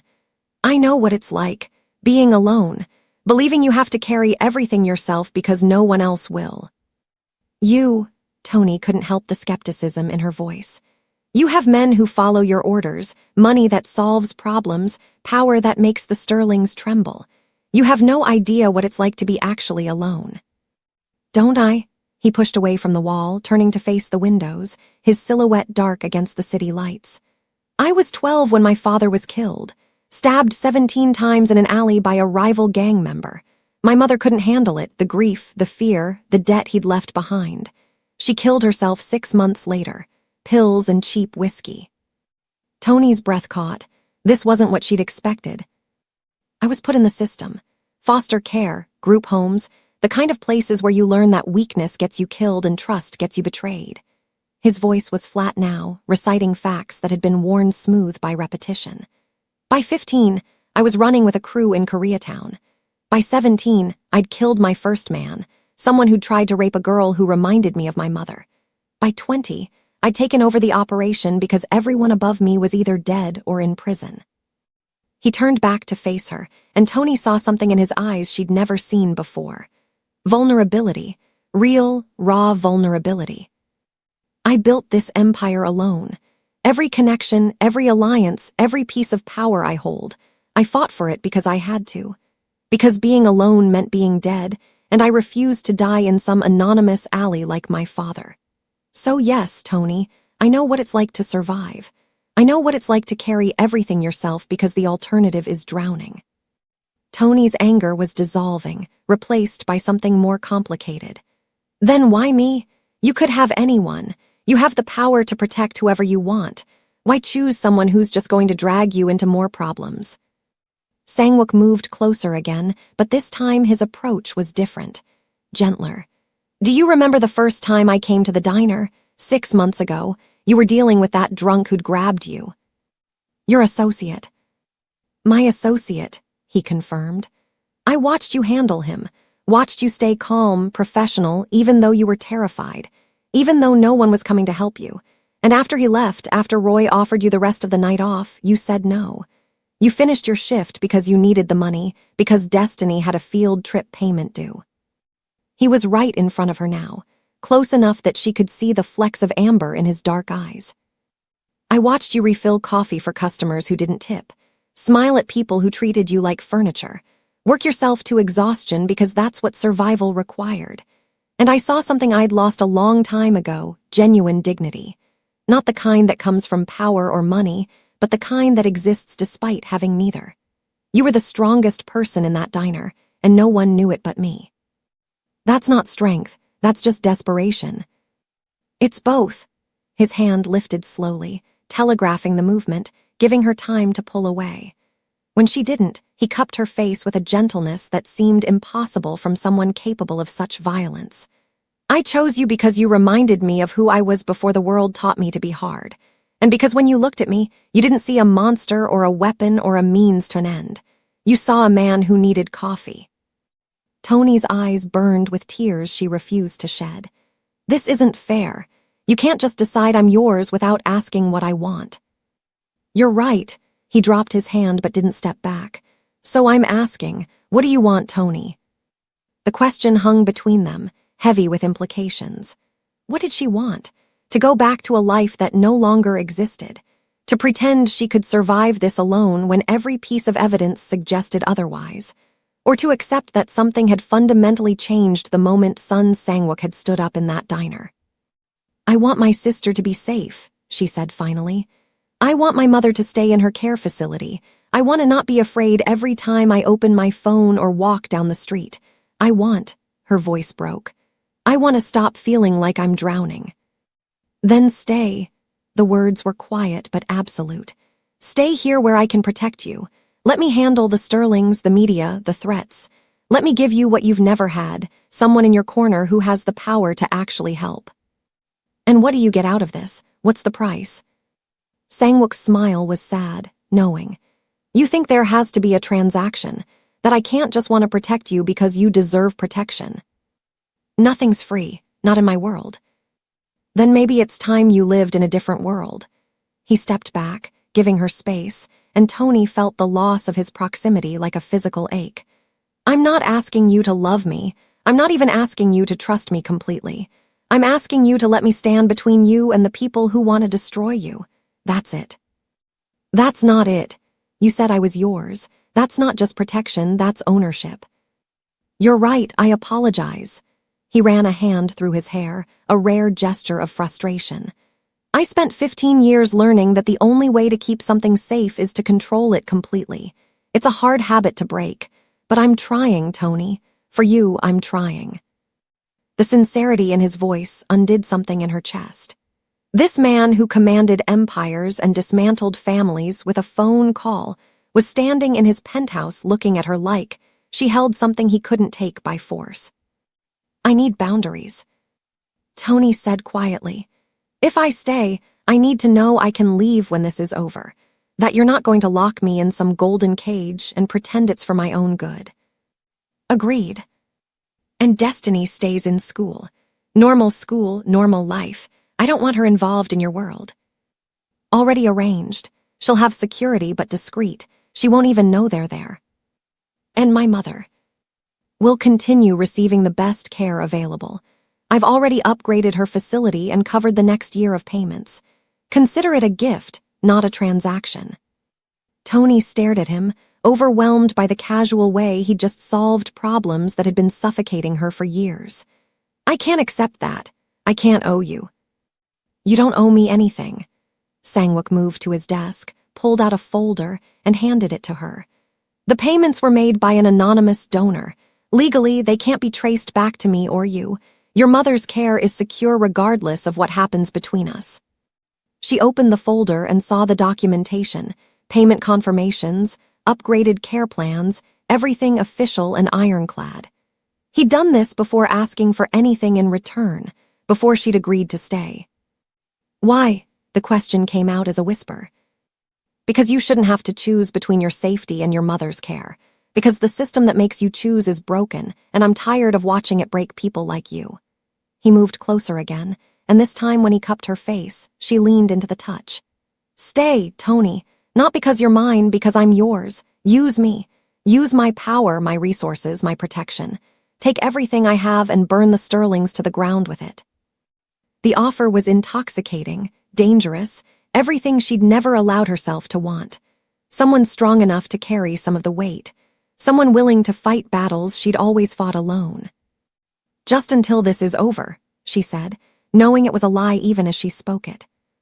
"Just until it's over," Sangwook agreed, and the small smile that curved his lips said he knew it was a lie too. Tony stepped away from the elevator and back into the penthouse, back into his world. And if somewhere deep inside she knew she'd just made a choice she could never unmake, she pushed that knowledge down and focused on the immediate relief of not having to face the darkness alone anymore. The press conference was scheduled for 10:00 a.m. on a Tuesday, exactly 1 week after the edited video had destroyed Tony's life. Sangwook had spent that week methodically building his case, assembling documentation that read like a crime novel, financial records showing illegal land seizures, witness testimonies from families the Sterlings had displaced, photographs of code violations swept under expensive rugs, and communication logs proving systematic bribery of city officials. Tony stood in front of the bathroom mirror in the penthouse, staring at a version of herself she barely recognized. The stylist Sangwook had hired, despite Tony's protests, had transformed her from invisible waitress to someone who looked like she belonged on camera. Her hair was styled but natural, her makeup subtle but polished.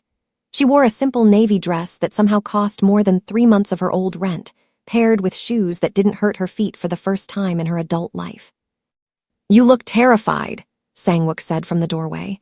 He was in a black suit that probably cost more than a used car, looking every inch the dangerous man he was, except for his eyes. When he looked at her, something in his expression softened. "I am terrified." Tony turned to face him, her hands twisting together. "What if no one believes us? What if this makes it worse?" "It won't." He crossed the bathroom and took her hands, stilling their anxious movement. "We have documentation they can't dispute. We have witnesses they can't silence. And we have you, genuine, honest, sympathetic.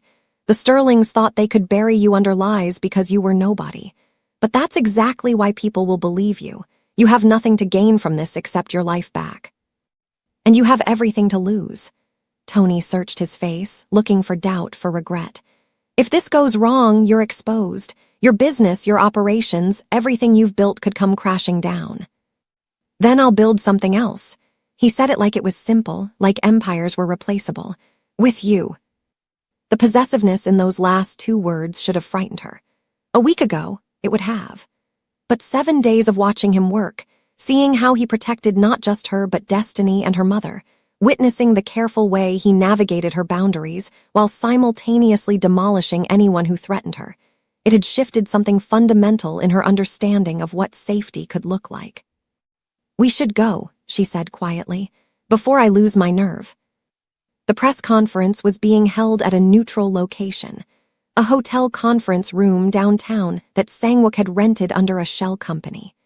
The alternative would have been holding it at his offices, but that would have fed the narrative that this was a Mafia publicity stunt rather than a legitimate revelation of criminal activity. When they arrived, the room was already packed.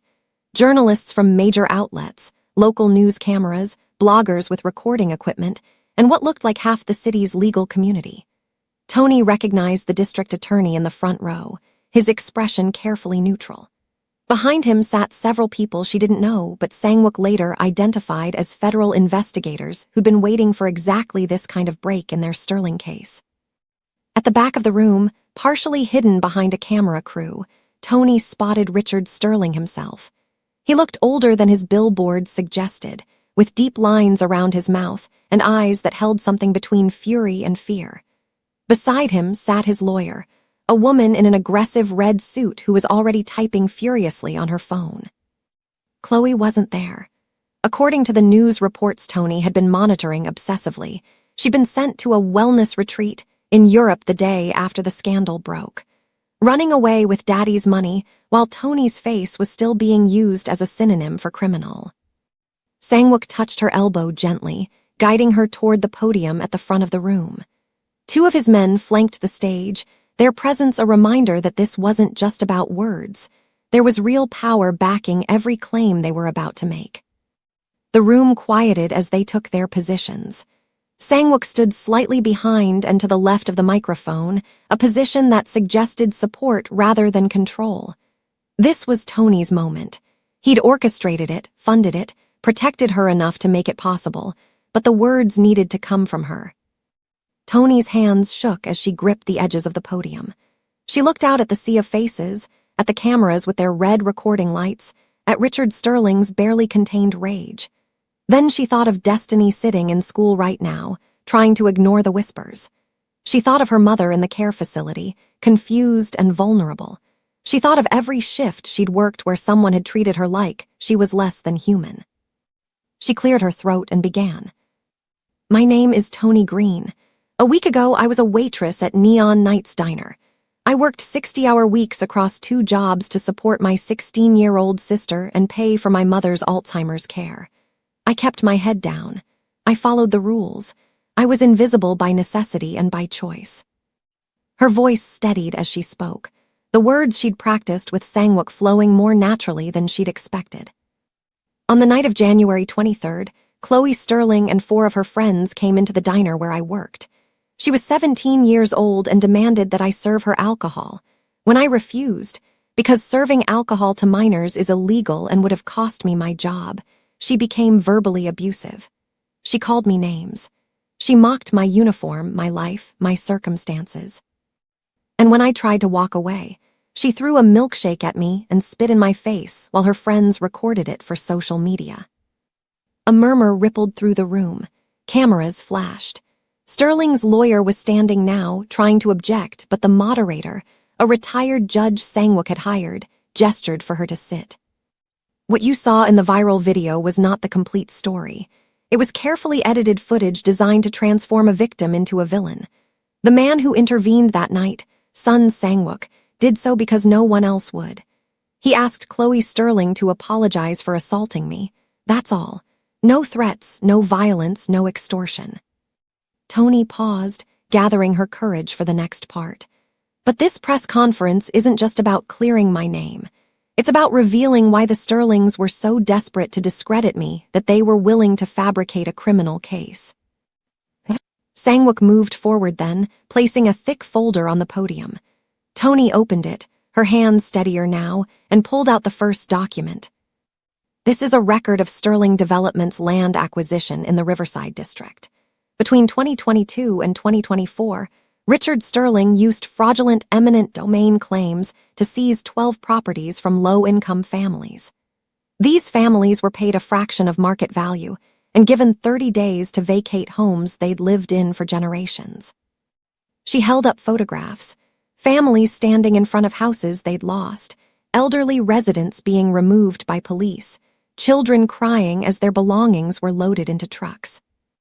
This is the Hernandez family, the Lopez family, the Washington family, all displaced so Richard Sterling could build luxury condos that sit half-empty because they're priced beyond what anyone in the community can afford. More murmurs, louder now. Journalists were scribbling notes. Cameras zoomed in on the photographs. Richard Sterling had gone pale, his lawyer whispering urgently in his ear. Tony pulled out more documents. This is evidence of systematic bribery. Building Inspector Thomas Whitmore received over $200,000 in campaign contributions from Sterling Development between 2021 and 2024. During that time, he signed off on 46 properties with documented safety violations, faulty wiring, insufficient fire escapes, toxic mold.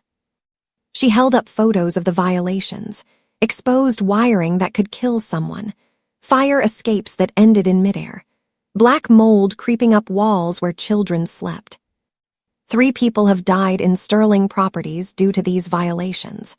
3 people whose deaths were ruled accidental because the inspector said the buildings were safe. The room erupted. Reporters were shouting questions. Sterling's lawyer was on her feet again, yelling about slander and defamation. But Tony kept going, her voice rising above the chaos. The Sterlings didn't come after me because I was actually dangerous. They came after me because I was convenient. I was poor. I was black. I was a service worker. The kind of person the system is designed to not believe. They thought they could bury me under their lies because people like me get buried every day and no one notices. She looked directly at Richard Sterling, meeting his eyes across the crowded room. But they made a mistake. They went after someone who had nothing left to lose and someone powerful enough to fight back. And now the whole world gets to see what they've been hiding.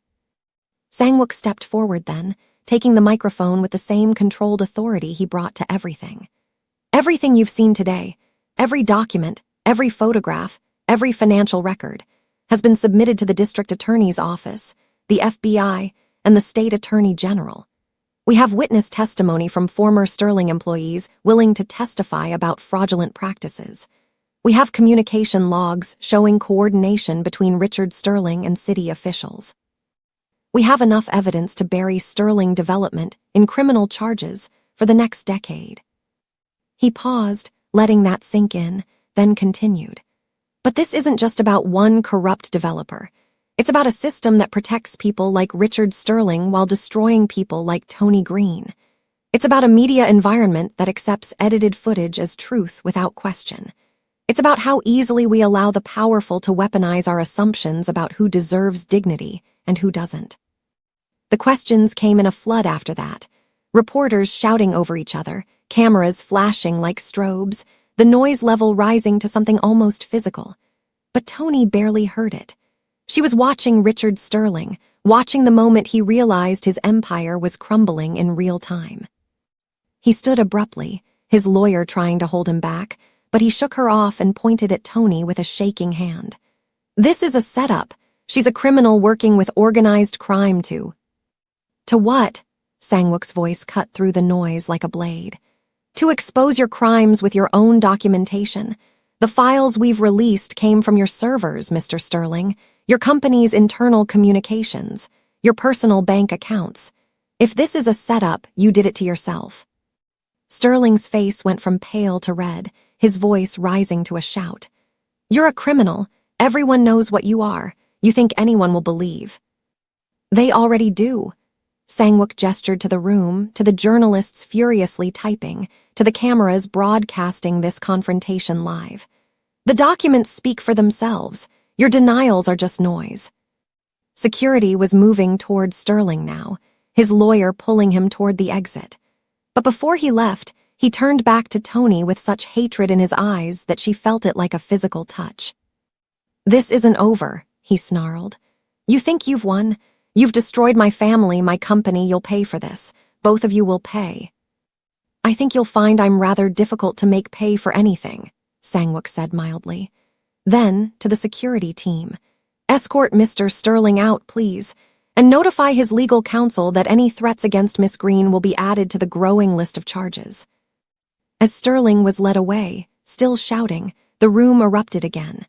This time with questions directed at Tony, at Sangwook, at the implications of everything they'd just revealed. The press conference ran another 40 minutes, long enough for every major outlet to get their footage, long enough for the story to go viral in real time. When it was finally over, when the last journalist had been ushered out and the room was empty except for Sangwook's security team, Tony felt her legs give out. She caught herself on the podium, her whole body shaking with adrenaline crash. Sangwook was there immediately, his arm around her waist, supporting her weight. "You did it! You were perfect!" "I just ended a man's entire legacy."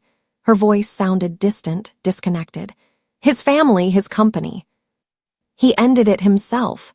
Sangwook turned her to face him, his hands gentle on her shoulders. "You just refuse to be buried with it. There's a difference." Richard Sterling used his wealth and power to crush anyone who got in his way. He displaced families, endangered tenants, and when one waitress refused to be silent about his daughter's cruelty, he tried to destroy her life completely. But Tony Green stood up. She fought back. She refused to let the powerful win just because they'd always won before. Comment, "Everyone deserves respect," below if you would have stood by Tony's side, because that's what real justice looks like. Protecting the vulnerable, no matter the cost. Tony's phone was already exploding with notifications, but this time they were different. Messages of support, apologies from people who'd believed the edited video, journalists requesting interviews, organizations offering legal assistance if she needed it. The narrative had shifted, finally, fundamentally shifted. "What happens now?" she asked. Sangwook smiled, and there was something almost predatory in it.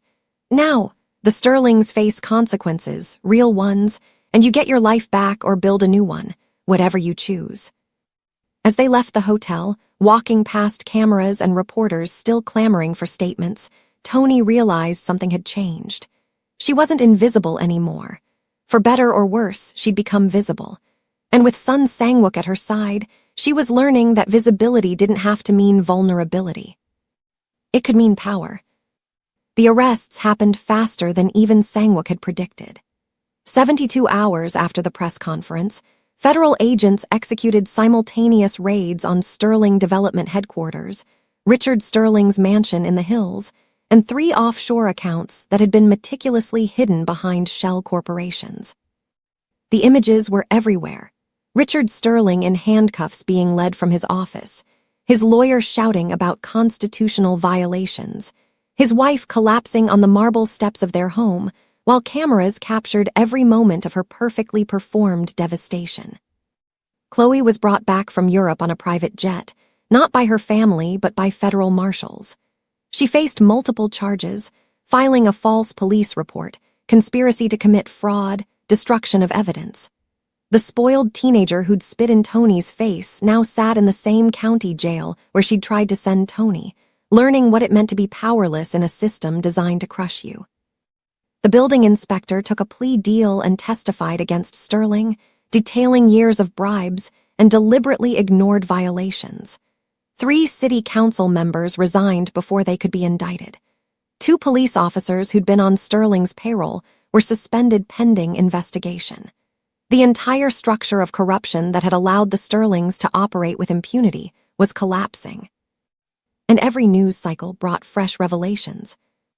Tony watched it all from the penthouse, still unable to fully process that she'd been the catalyst for this systematic dismantling. Sangwook had been right. Once the first domino fell, the rest followed with devastating efficiency. The system that had protected the Sterlings for decades turned on them the moment their power wavered, and now everyone wanted to be the one who'd always known they were corrupt, who'd always suspected, who'd always planned to do something about it. "They're offering you a book deal," Sangwook said one morning, scrolling through his tablet over coffee. "3 publishers so far, and there's interest from a production company about a limited series." Tony looked up from her own phone, where she'd been reading messages from former coworkers at the diner, apologies mostly, awkward attempts to reconnect now that she was vindicated. "That's surreal. That's justice in America. Suffering gets monetized, trauma becomes content." He set down the tablet and studied her face. "But it's your story. If you want to tell it, you should, on your terms." "I don't know if I want to relive it." Tony pulled Sangwook's borrowed robe tighter around herself. She'd been living in his clothes more than her own lately, finding comfort in fabric that smelled like cedar and smoke. "Part of me just wants to disappear again, go back to being invisible." "You can't, not anymore." Sangwook's voice was gentle but honest. "You're the face of every person who's been stepped on by people like the Sterlings.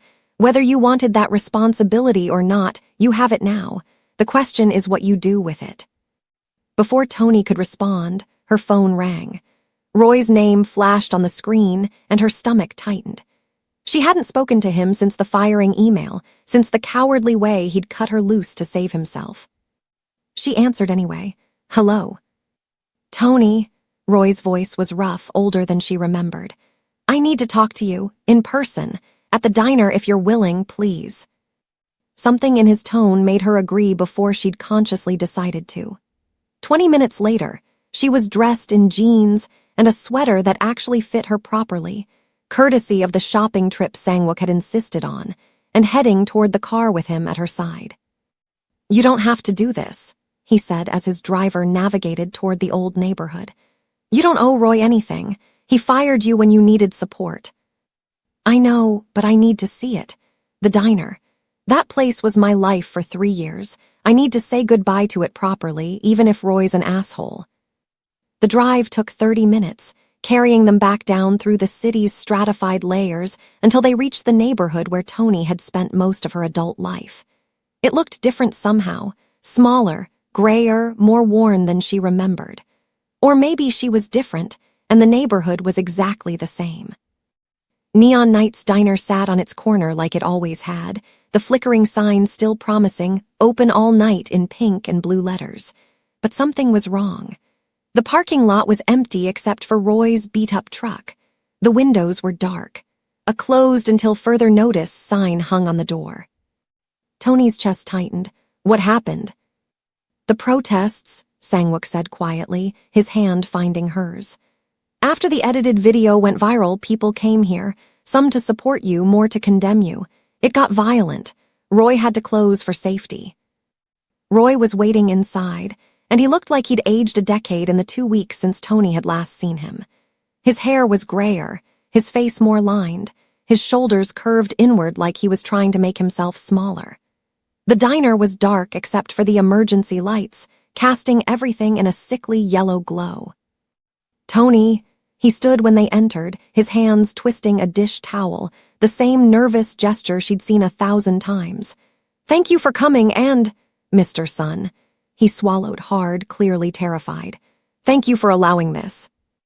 "Tony makes her own decisions," Sangwook said, but he positioned himself between Roy and Tony, a subtle reminder of who held the power now.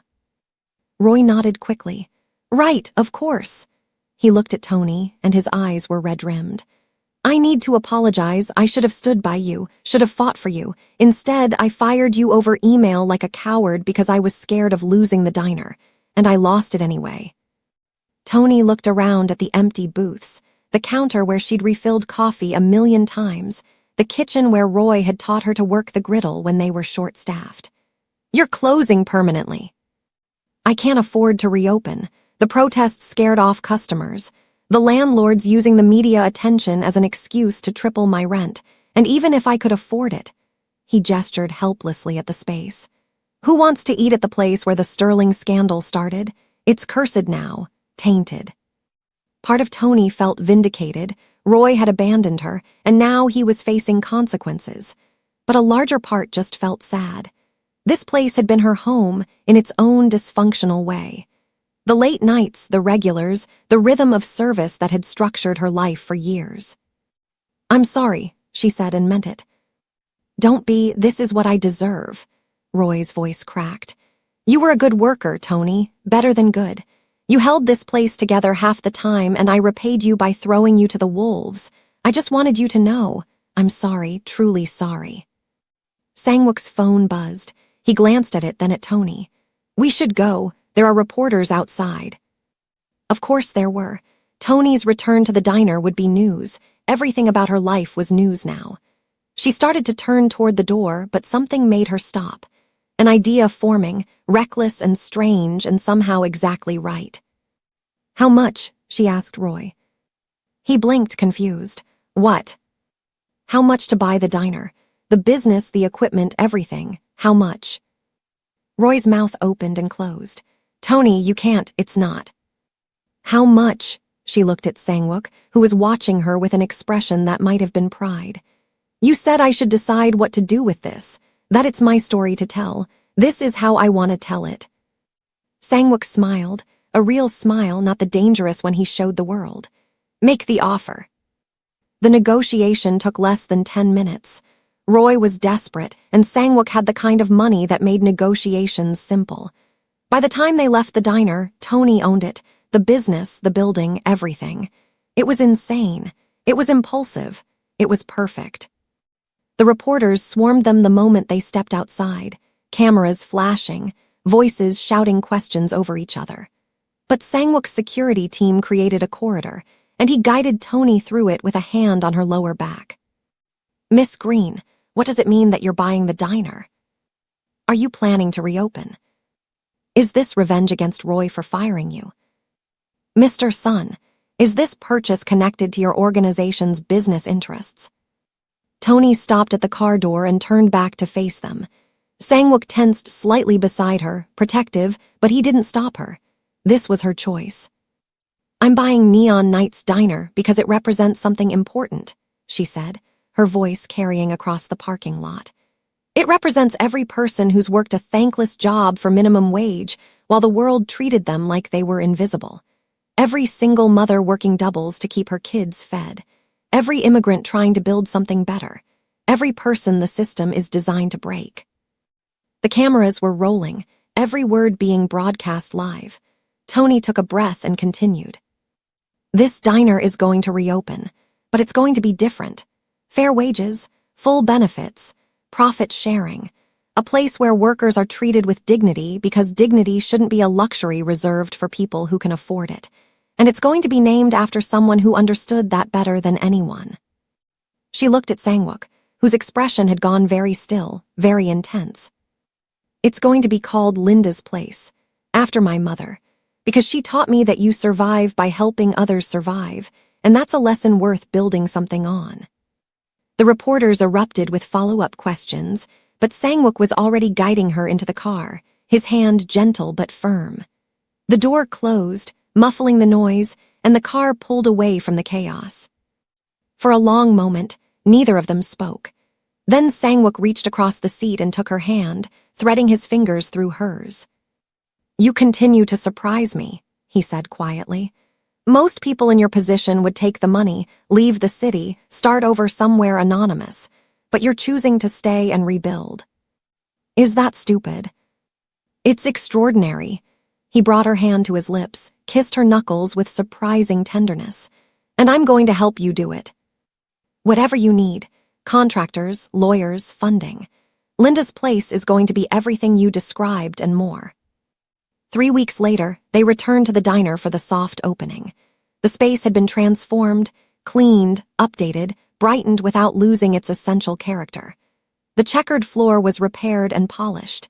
The booths were reupholstered in colors that didn't show every stain. The kitchen had new equipment that actually worked, but the bones of the place remained the same, familiar and comforting. The staff was new, carefully selected people who'd been ground down by the same system that had tried to break Tony. Former homeless individuals given a chance. Ex-convicts who couldn't get hired anywhere else. Single parents who needed flexible schedules. People who understood what it meant to be invisible and who deserved the chance to be seen. When Tony and Sang-wook walked in that first night, the entire diner went silent. Every table turned to look, and for a moment Tony felt that old instinct to make herself smaller, to disappear into the background. But she didn't. Instead, she walked to the center of the room, Sang-wook at her side, and looked around at the faces watching her, some curious, some skeptical, some openly admiring. "Welcome to Linda's place," she said, her voice steady, "where everyone gets treated with respect and the coffee's always hot." The room erupted in applause. Cameras flashed. This was still news, would probably be news for months. But underneath the media circus, underneath the story of vindication and transformation, was something simpler. A woman who'd been knocked down had gotten back up and built something better. Sang-wook claimed their usual corner booth, his booth, where this had all started, and Tony slid in across from him. A new waitress brought coffee without being asked, and Tony recognized the fear in the woman's eyes, the careful way she handled the cups. That fear of disappointing someone, of losing everything over a single mistake. "You're doing great," Tony told her gently. "And if you need anything, you come find me. That's what I'm here for." The woman's eyes filled with tears, and she nodded quickly before hurrying back to the kitchen. Sang-wook watched the exchange with that same intense focus he brought to everything. "You're going to change lives here," he said. "You know that, right? Not just the employees, but everyone who sees what you've built and realizes there's another way." "That's ambitious." Tony picked up her coffee, inhaling the familiar smell. "I'm just trying to run a diner." "You're never just doing anything. You don't know how to be small, even though you spent years trying." He leaned forward, his voice dropping. "That's what I saw in you that first night. That's what made me want to protect you.